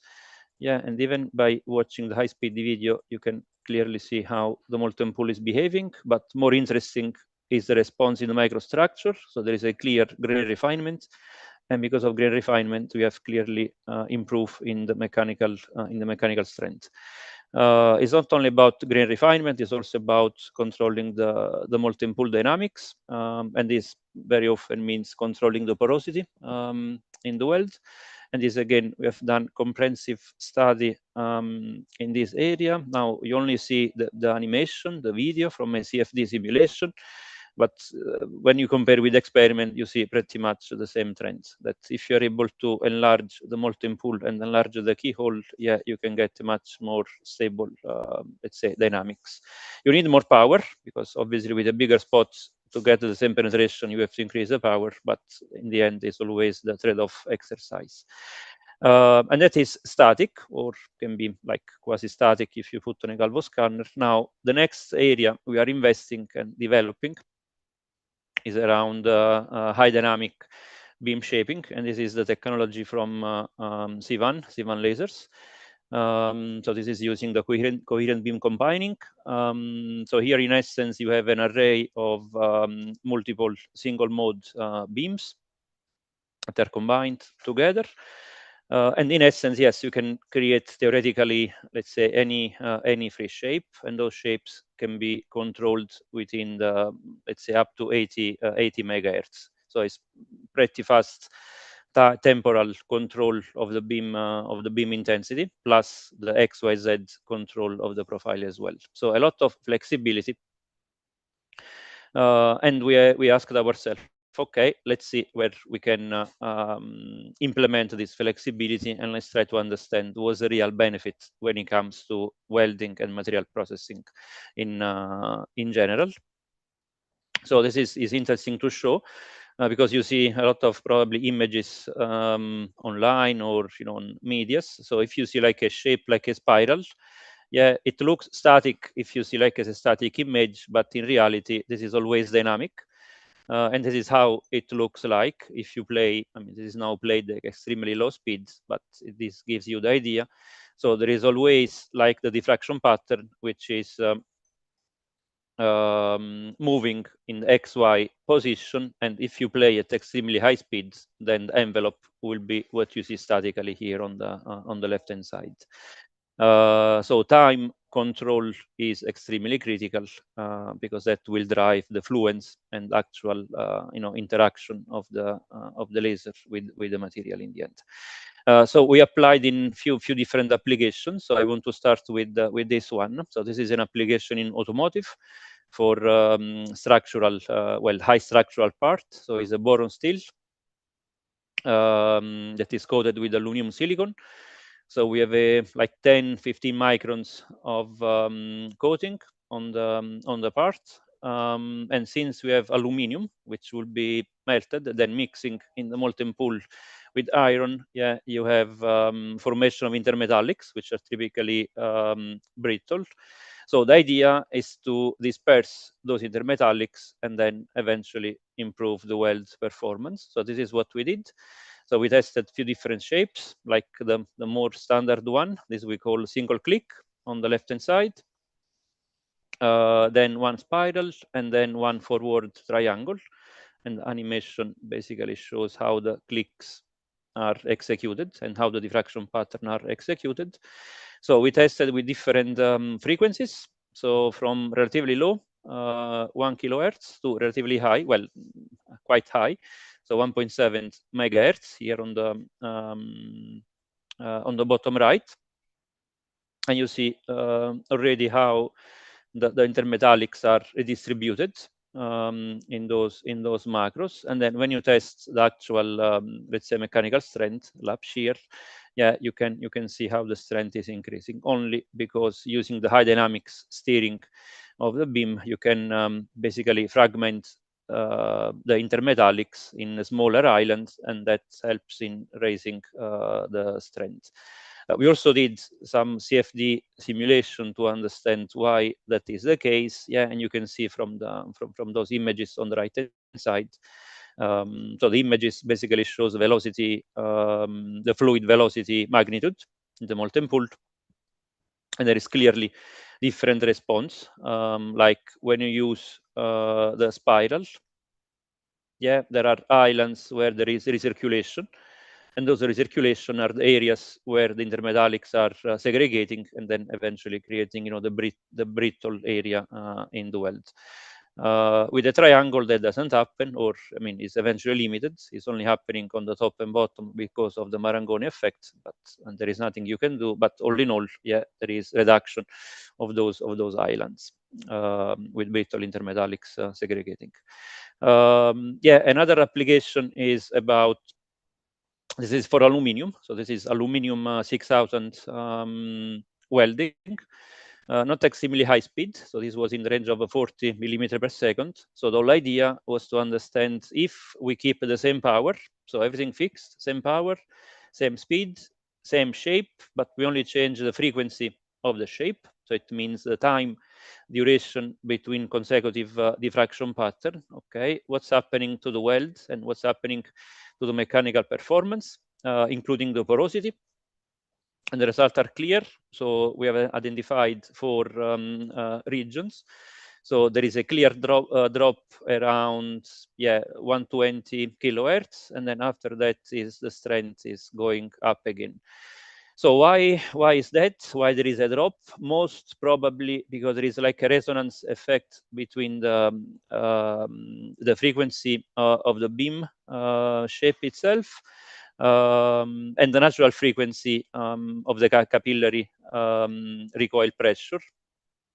So this is the way how we are, trying to understand why that's happening. So it's like a resonant effect within the capillary.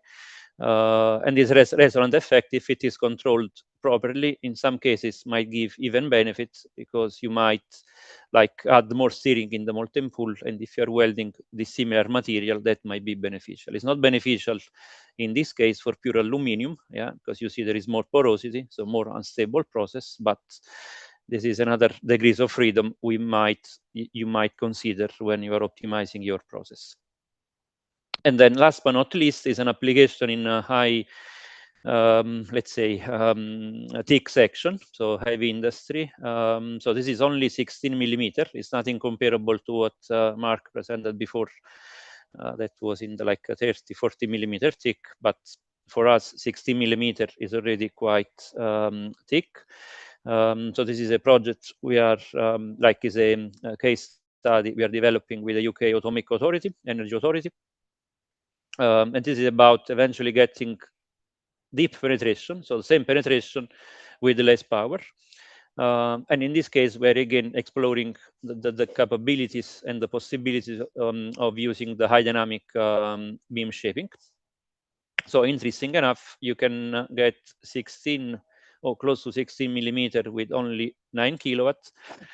And the exercise was about comparing ourselves against the state of the art, which is never simple, because when you look in the public domain, data are always very scattered with different spot diameter, with different speeds, different processing conditions. So what we did, we went to Scopus again, and then we tried to segregate similar data together, and this is how now the result looks like. So in essence, what we say that typically when you weld at 1 meter per minute, you need approximate 1 kilowatt to penetrate 1 millimeter. So in this case, it's like less, because we need only 9 kilowatts over 16 millimeters. So there is a gain in energy efficiency. And why is that? Because this dynamic beam shaping system from C1, in essence, is an array of multiple single mode beams. It means the beam waist or the field of depth is quite long.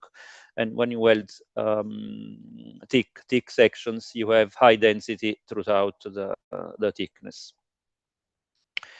So this is where we started, and this is where we had this motivation. Then we said, okay, now beam shaping is great, but also brings complexity, because you never know the shape to be used for the given application. In principle, can be anything, can be a standard core ring, can be a tail profile, can be a spiral, can be a triangle, can be like an L shape, you don't know.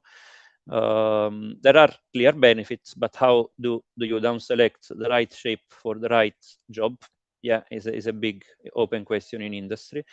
And this is where the motivation for the consortium we have put together. So the project is called the Laser for Mass. So lasers as a service. So the idea is to say, okay, eventually within the laser welding industry, we don't do like the classical research and development around laser sources, optics, material, metallurgy, sensors, and like process control. You have to bring another element into the game, which is all the digital elements, so digital certification, the circularity, the costs, the production on demand, so all the business model. And this is where we started. And with that in mind, we are trying to basically leverage these two ecosystems, so manufacturing technologies together with the beam shaping, modular tooling, modular production, IoT sensors on one end, and then on the other end, all the digital we call services, all the digital services that are enabled by AI, in the end, so artificial intelligence and machine learning. So now, answering the typical EPIC questions, what can we do for you? So within this project, we don't do what you see on the left-hand side. So we don't do anything related to like quotation and logistic management, connecting buyers. Yeah, it's nothing to do with us. Yeah, but we cover those 5 critical pillars. So we cover elements on the system configurability, so manufacturing automation, manufacturing flexibility, the connectivity, so data sharing between the laser systems, the scanner, the laser itself, the tooling, sensors, the control side, so real-time control or near real-time control, the predict, so all the multi-physical, multi-scale modeling to predict the impact of the shape before it's even implemented.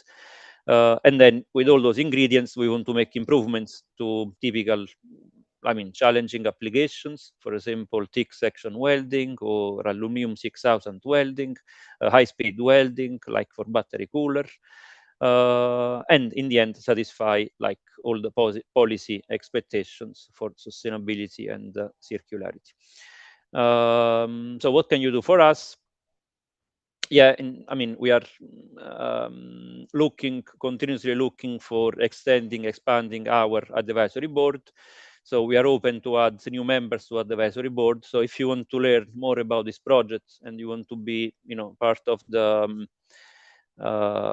journey, yeah, let us know, because we are more than happy to add, new partners to have, diversified point of views. So drop me an email or also ask Antonio if you have any interest. EPIC is our core dissemination partner, so we'll be more than happy to kick off more conversations. So with that, thank you, and yeah, if there are any questions, I'm happy to take any questions. Thank you, Pasquale. So we have time for questions.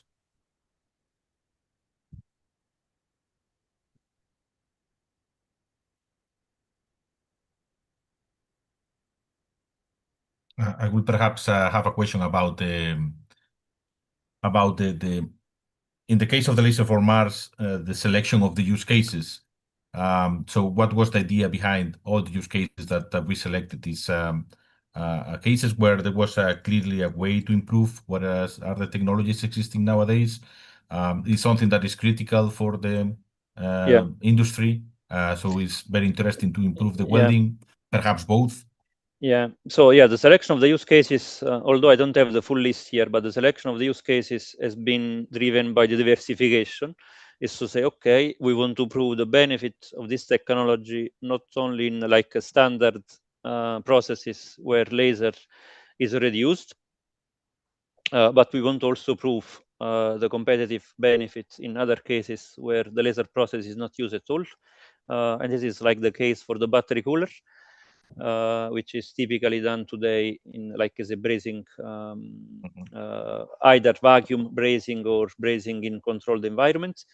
But again, it's not a laser process. And this again is the reason why, because we want to see how far this beam shaping can go to at least match like for like against the state of the art.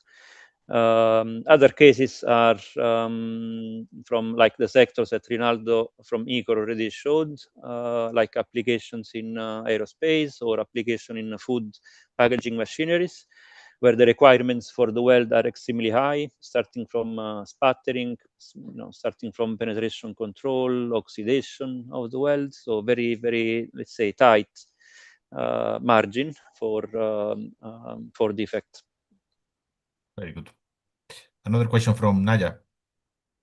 Hi, Pasquale. As always, you're just doing a great job and how details you present your data. But if you go back to the relationship between the frequency and the tensile test and the porosity, yes, this one, is this for certain, I'm assuming for certain beam shape, right? Yeah. Have you tried different beam shape and see the correlation between the frequency? Like, is this like, can I take it as a standard for any beam shaping? Or no. Yeah, okay. It's a very good question. So no, this is specifically for the shape you see here on the top left. Yeah, it's like a Yes. cross shape. So there is a central spot and then like two, I don't know how to call, two satellites, left and right, and then one Yes. tail on the bottom. Yeah, so this result is specifically for this shape. So what I can expect that if you change the shape, or even if you change the click sequence, yeah, so the sequence of the clicks within the same shape, you might have some different response. So what I can say, don't take this conclusion as a general conclusion for any dynamic beam shape. So this is probably specific for the specific shape. So the idea is to do exactly what you said, is to extend or is to redo the same exercise with variable beam shape, with the variable beam frequency across other shapes. And that is in the pipeline. I have one PhD student in my team, and he's specifically looking at this problem. So hopefully in the next few months, you will see and you will have more data, not only for one shape, but for other shapes. But what is true for sure, and this we have seen now, I mean, we have repeated the experiment many times, we see always this kind of trend. So there is some sort of resonant effect happening, between the beam frequency and the recoil pressure within the capillary. Yeah, I love Savannah laser. And by the way, we receive 28,000 watt in our company. Yeah, So yeah.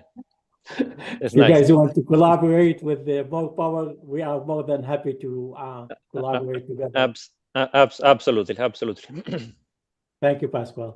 Thanks. So thank you very much, Najah, for the question, and thank you, Pasquale, for the presentation and being this afternoon, showing all the activities within Laser for Mars. So thank you very much. Yeah, thanks.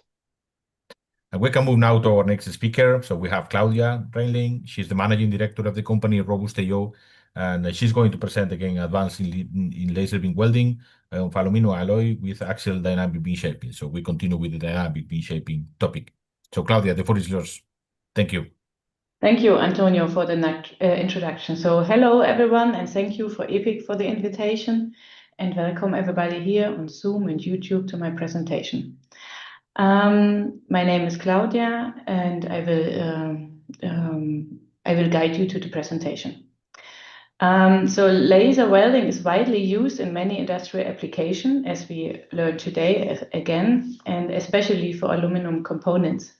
However, the process is often limited by instabilities of the keyhole and resulting defects such as pores or fluctuations in penetration depth. So today, we will investigate how axial dynamic beam shaping can improve the stability of a laser welding process. More specifically, we analyze how dynamic control of the focal position influences the keyhole and the melt pool behavior. So let me introduce the company. RobustAO is the name of the company, and it means Robust Adaptive Optics. We are a small company specialized in adaptive optics for industrial lasers. Our team combines more than 65 years of experience in optical design, control systems, and laser process development. We are a spin-off of Fraunhofer IOF here in Jena. And our focus is to industrialize high-power dynamic beam shaping technologies for demanding laser applications. To understand our approach, it is useful to first look at wobble welding and start with keyhole welding. And I think we all agree that keyhole welding is inherently unstable. Vapor pressure inside keyhole fluctuates, melt pool changes continuously, and local overheating can cause keyhole to collapse. This often leads to pores or irregular penetration depths. So the penetration depth fluctuates. And then wobble welding is a solution. It stabilizes the process because the beam is not stationary. The lateral movement introduces a periodic local power modulation and increases the melt pool interaction zone. And this periodic modulation stabilizes the evaporation dynamics inside the keyhole as it reduces temperature gradients and Maragoni instabilities. So our key idea is periodical local power modulation stabilizes evaporation dynamics. If we abstract the wobble process that we all know, 3 physical mechanisms remain. The first is temporal energy modulation. The beam does not continuously hit the same position, which results in quasi-pulsed heating of the material. The second effect is spatial energy distribution. The energy distributed over a larger melt pool volume, which reduces thermal gradients. And third, the periodic motion introduces melt pool convection, caused by changes in the recoil pressure. These 3 mechanisms together stabilize the welding process. And the question that we ask now is, can axial beam oscillation create similar effects?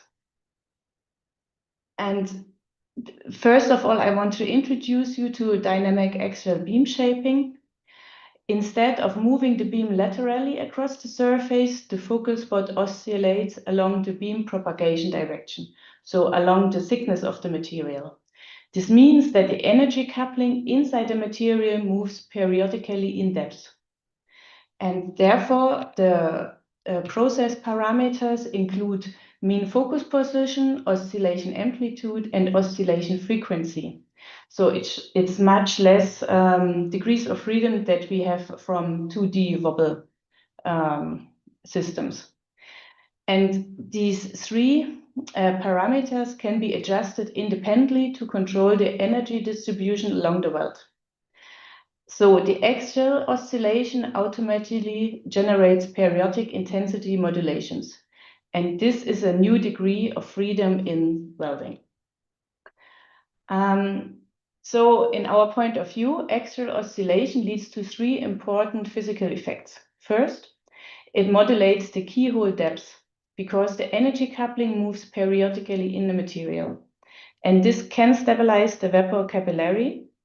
Second, it introduces melt pool flow without any lateral beam movement. And the periodic change in absorption, vapor pressure, and temperature gradients lead to melt pool convection. And third, the axial oscillation distributes energy along the weld depth. Conventional wobble distributes energy mainly in the X and Y plane. And axial oscillation distributes energy along the Z direction, which can be beneficial for thicker materials or dissimilar materials.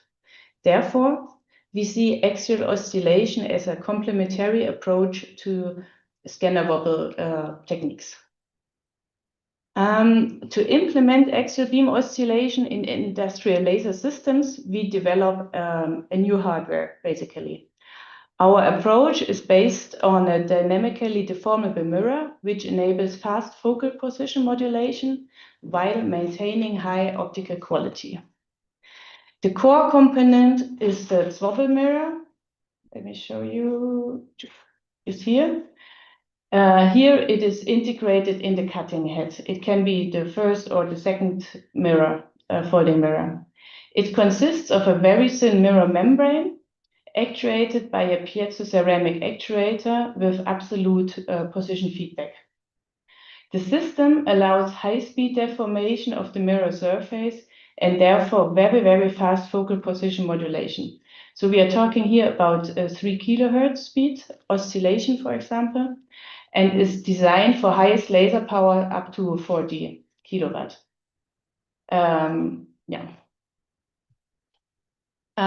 Here you see a little bit more about the details.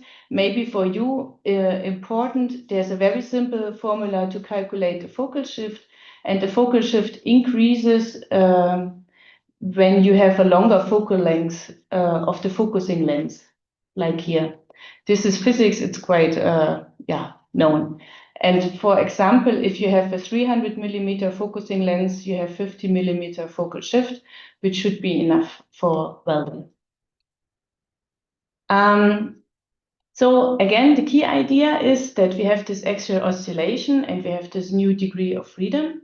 And instead of controlling only the power, speed, and beam trajectory, we can now dynamically control where the energy is input inside the material in depth. And this allows us to directly influence the keyhole physics and therefore stabilize the welding process. At the same time, it helps to overcome some of the fundamental limitations of scanner-based bevel systems, which are typically limited in power and oscillation frequency. With axial oscillation, we can push this boundary significantly with this 40 kilowatt and also the higher oscillation frequencies. And now I want to show you the first results with this technique. Our system was tested by Fraunhofer IWS in Dresden, and they investigate the influence of dynamic beam shaping on aluminum welding at low power, 1 kilowatt. And what they learned, they compared the static focus with the DBS swivel technology, and they saw that they could significantly reduce the pores with the DBS technology, and also that the fluctuations of the weld depths were decreased. So this is shown here. The fluctuation range was reduced by up to 90%. Then we set up our own system here on the left-hand side with a 2 kilowatt test setup, again for aluminum. Here you see the laser parameters. And we were again welding aluminum, and we were interested in the quality that we can achieve, considered by this DIN ISO EN ISO classification. And we were also interested in the depth variation and also in the seam width. And here are our measurement results. So with this 2 kilowatt and quite nice speed of 8 meters per minute, I have here the pictures on the left-hand side that show you the static focus and here the DBS. So generally speaking, both look good. And the difference is in the loss of mass. So the DBS technology produced less loss of mass, but also a little bit smaller weld seams. But the fluctuation again was also smaller. And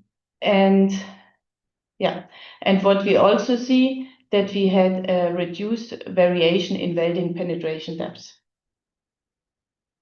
And here you can see a picture of the things that we weld, again, the static focus on top and the DBS technology on the bottom. And you see that the welds look really nice with the DBS technology and much broader.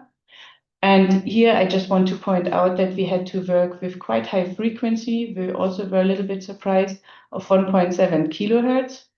And we also had to move the focal spot. So the medium of the focal spot was narrow. Yeah. Okay. And here you see again a cut in the material. And again, what we see is that we achieved evaluation group B for the swivel technology and evaluation group G and C of the static focus. So the blinds weld work well, but what about the butt joint? So we made again a new setup with butt joints, again with a 2 kilowatt laser. And here, this diagram is a little bit tricky to read. We compare in this diagram the static focus in blue, and here's also a picture. The DBS technology with sinusoidal oscillation in yellow, and in green is not a sinusoidal oscillation, but a square oscillation. And also the pictures here show that with the static focus, we were a little bit suffering from low porosity. And we could decrease the porosity with the two techniques. And we also discovered that we have a much more cylindrical form of the welds, which we think was really nice. And we had also an increased reproducibility of the seam geometry for sinusoidal and square signal that you can see on the lower standard deviation. And here are the measurements of the weld seam in the thickness, and also here is the lower standard variation, so that we think that we can bring some nice technology features to the table. compared to the static focus. So we could reduce again the porosity also in the butt joint, and also the reproducibility of the seam geometry is much higher. So this brings me to the summary of my talk. So I wanted to introduce you axial dynamic beam shaping to control of energy deposition in the depths. And the experiments that I presented you showed you that we can stabilize the keyhole. We have more homogeneous welding penetration depths as we reduced the fluctuation range up to 90% and could increase the weld seam width by up to 45%. We also had some results where we showed that we could reduce the sputter, the cracks, and the pores. And we now go on further with the butt welds to see what we can bring to the table there. And I want to conclude maybe with an outlook. What is next on the table? So we are now working on a setup with a 12 kilowatt laser to weld aluminum with quite some thickness. To improve outgassing, more stable keyhole pore reduction.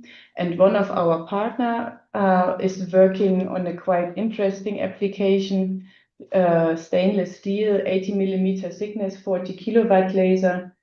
So we are very flexible on the applications. And yeah, if you have anything in mind, then please let us know, because we would be interested to test the technology also in your demanding application. So what we can do for you, we could help you to develop new welding processes based on dynamic beam shaping with a cost-efficient solution that is independent of the direction of the weld. So thank you very much. Thank you very much, Claudia. Thank you for showing all the possibilities with your technology. So we have again time for questions.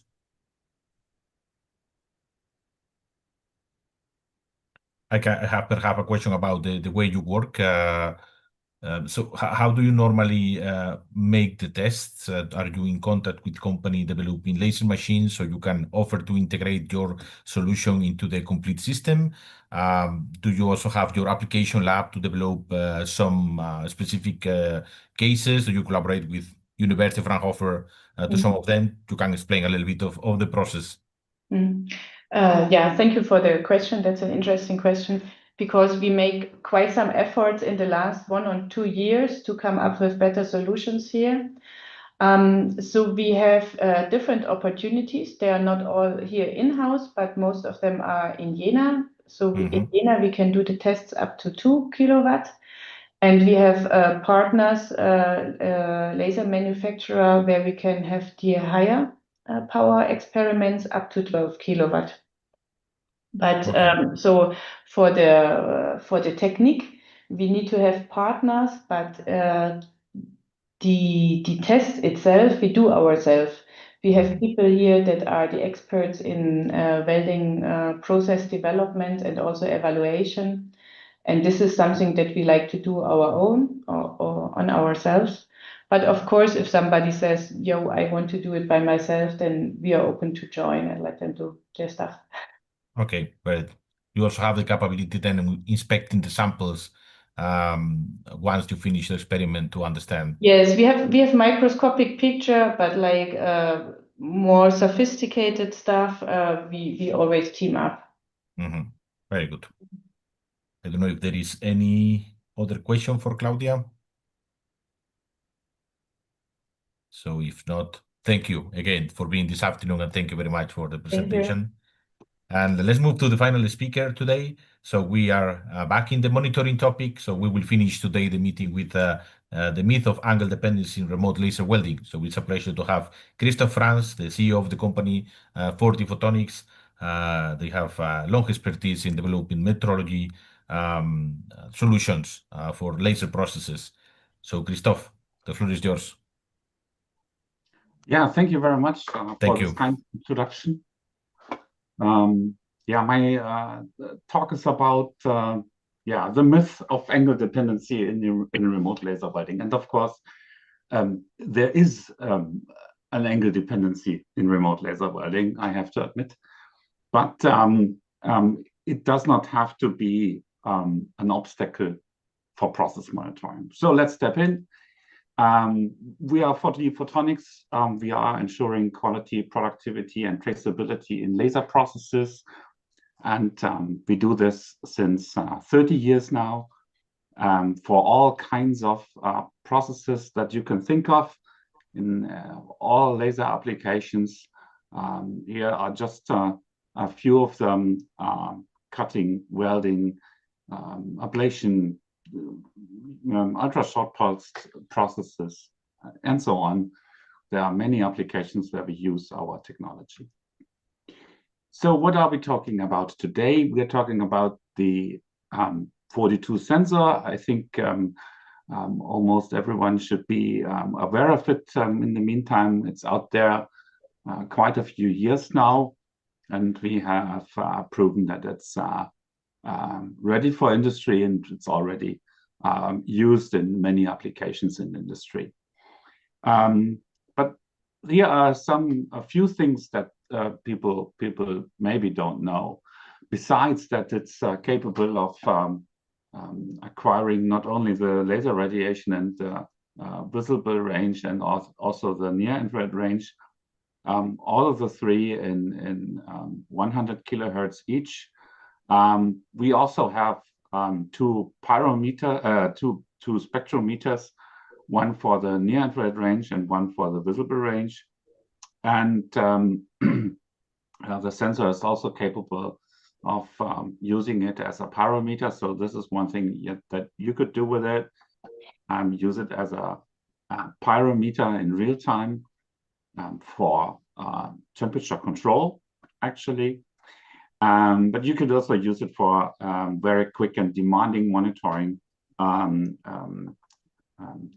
challenges, because we have no loss in cycle time.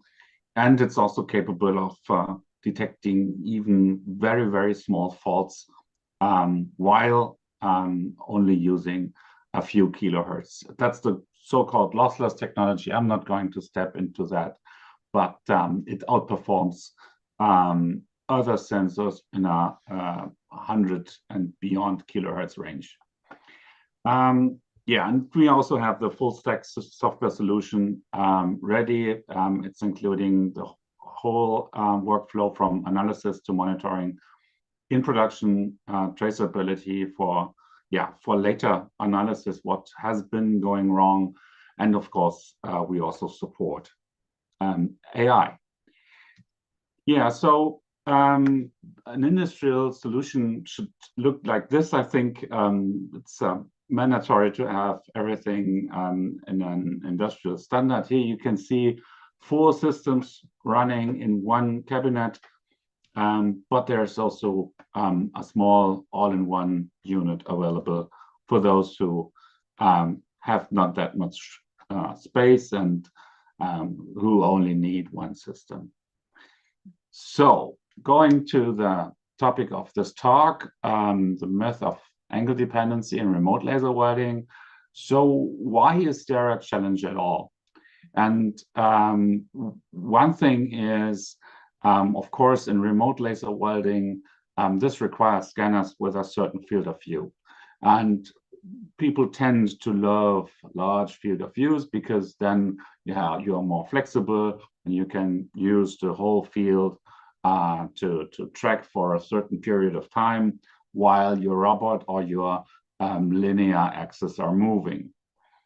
But this means the positions of your welds are not always in the exact same position repeatedly from one part to the next, because a complex computer system behind it decides by its own when and where exactly to shoot in this field of view of the scanner, depending on how fast and where the robot is traveling right now.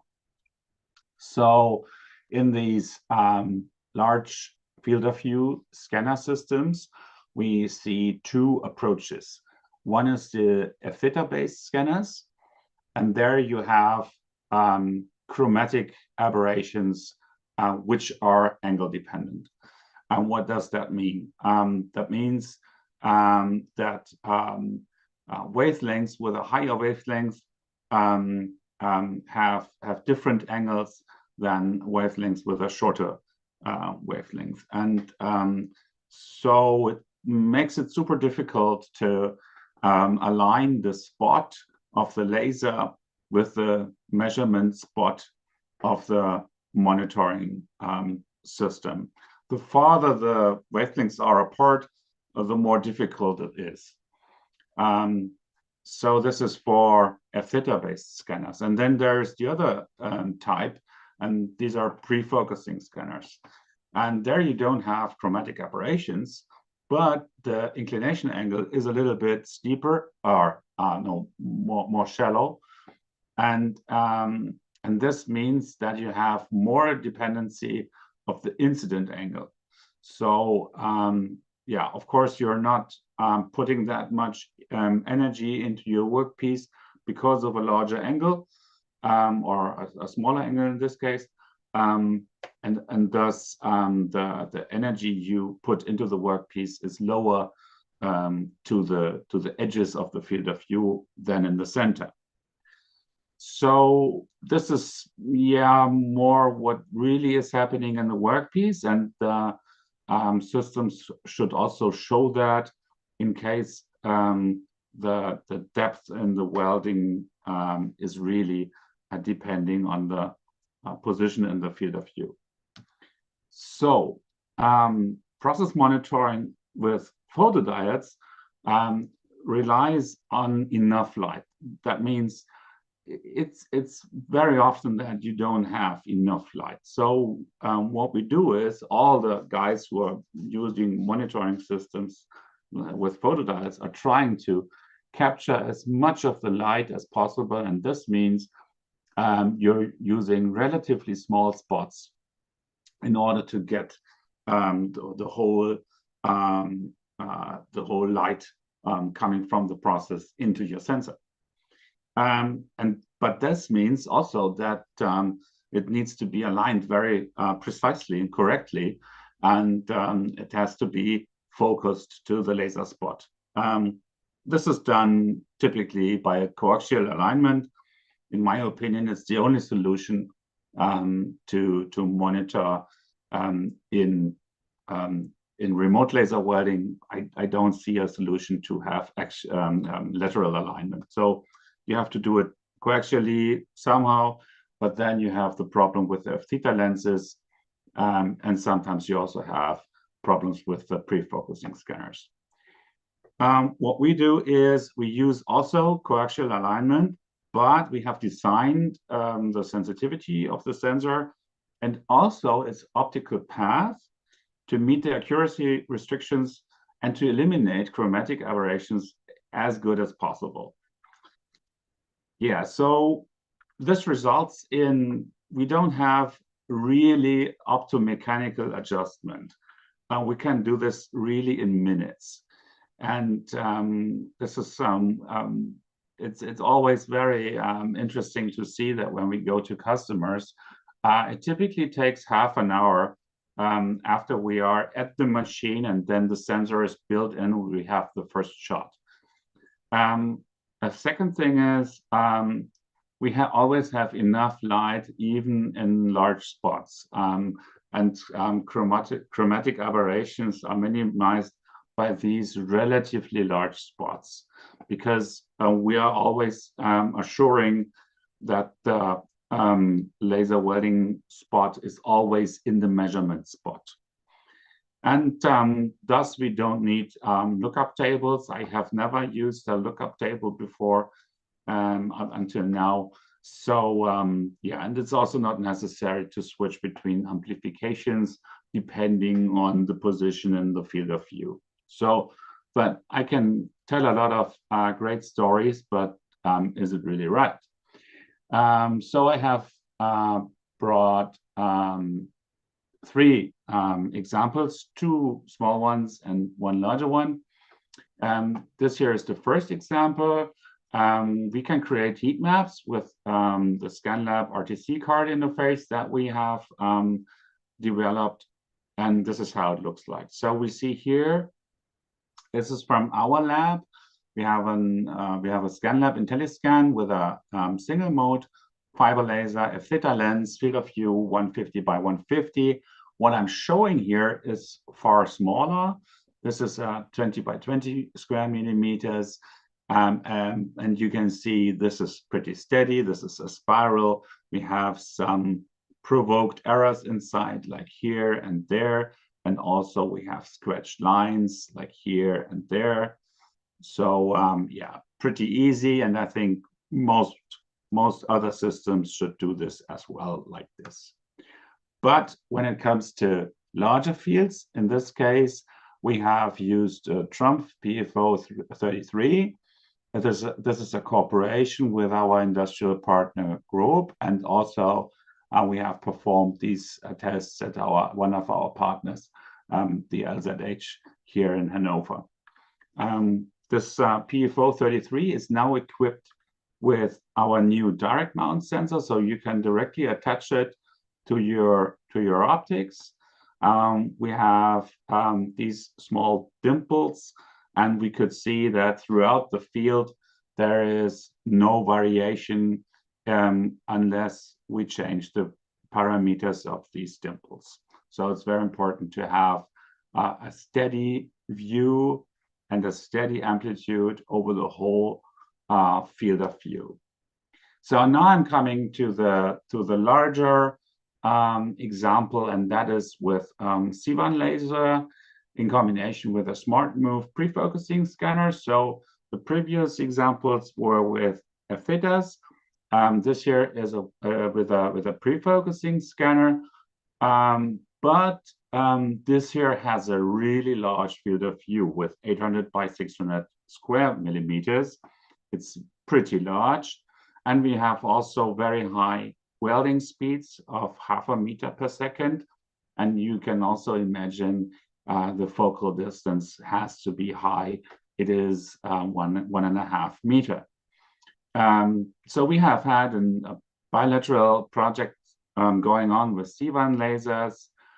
It's pretty interesting, and there are some publications about it as well, but this is not what I would like to emphasize. Today, we are going to have a look at what is happening in the recording of our sensor. So we see here the start. It creates a bit of spatter here. We can clearly see it. Then there's a continuous move, very steady signals. Then we have a gap area. In this area, there was a gap between the two mating partners, which is aluminum. And there's also this end area here. We have also re-welded a portion of the scene. But what I really would like to put your focus on is the whole straight line here. So if you look at the dimensions, you can see we are traveling through the whole field of view, and there's not a change in the amplitude. So I have here a lot of trials laid over each other, and you can see that the different wavelengths that we recorded, I'm showing you here only these 4. They are super steady throughout the whole field of view, no changes. We have also applied our interface card to this, so we can depict in a heat map what is going on. So this is how it looks like. Here in false colors, here you can see this overlap weld. Here you can see the area where this gap occurred. And you can also see this in this 3D plot. We have used a power of 9.5 kilowatts. And we have shown here, in this case, this is the visible channel 4 with 100 kilohertz lossless technology. It compares a bit to close to 1 megahertz if you compare it to conventional systems. We have no amplitude change throughout the whole part, and faults can be detected reliably. So that's it for now, and I'm open to questions. Thank you very much, Christoph. Like you mentioned, we have time for questions.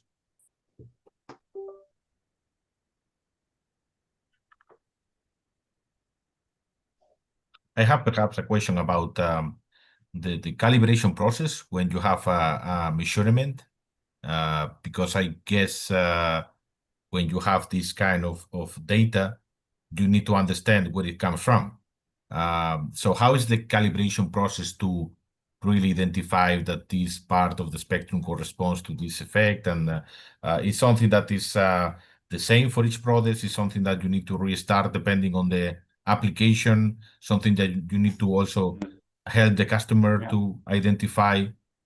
Yeah, very good question. Thank you. So I have not mentioned that we have, I mentioned I have the analysis software as well for it. It is called 4D Commander, and it not only takes care of the analysis, but of many more things like user access and interfaces, upgrades, updates, and licenses, and so on.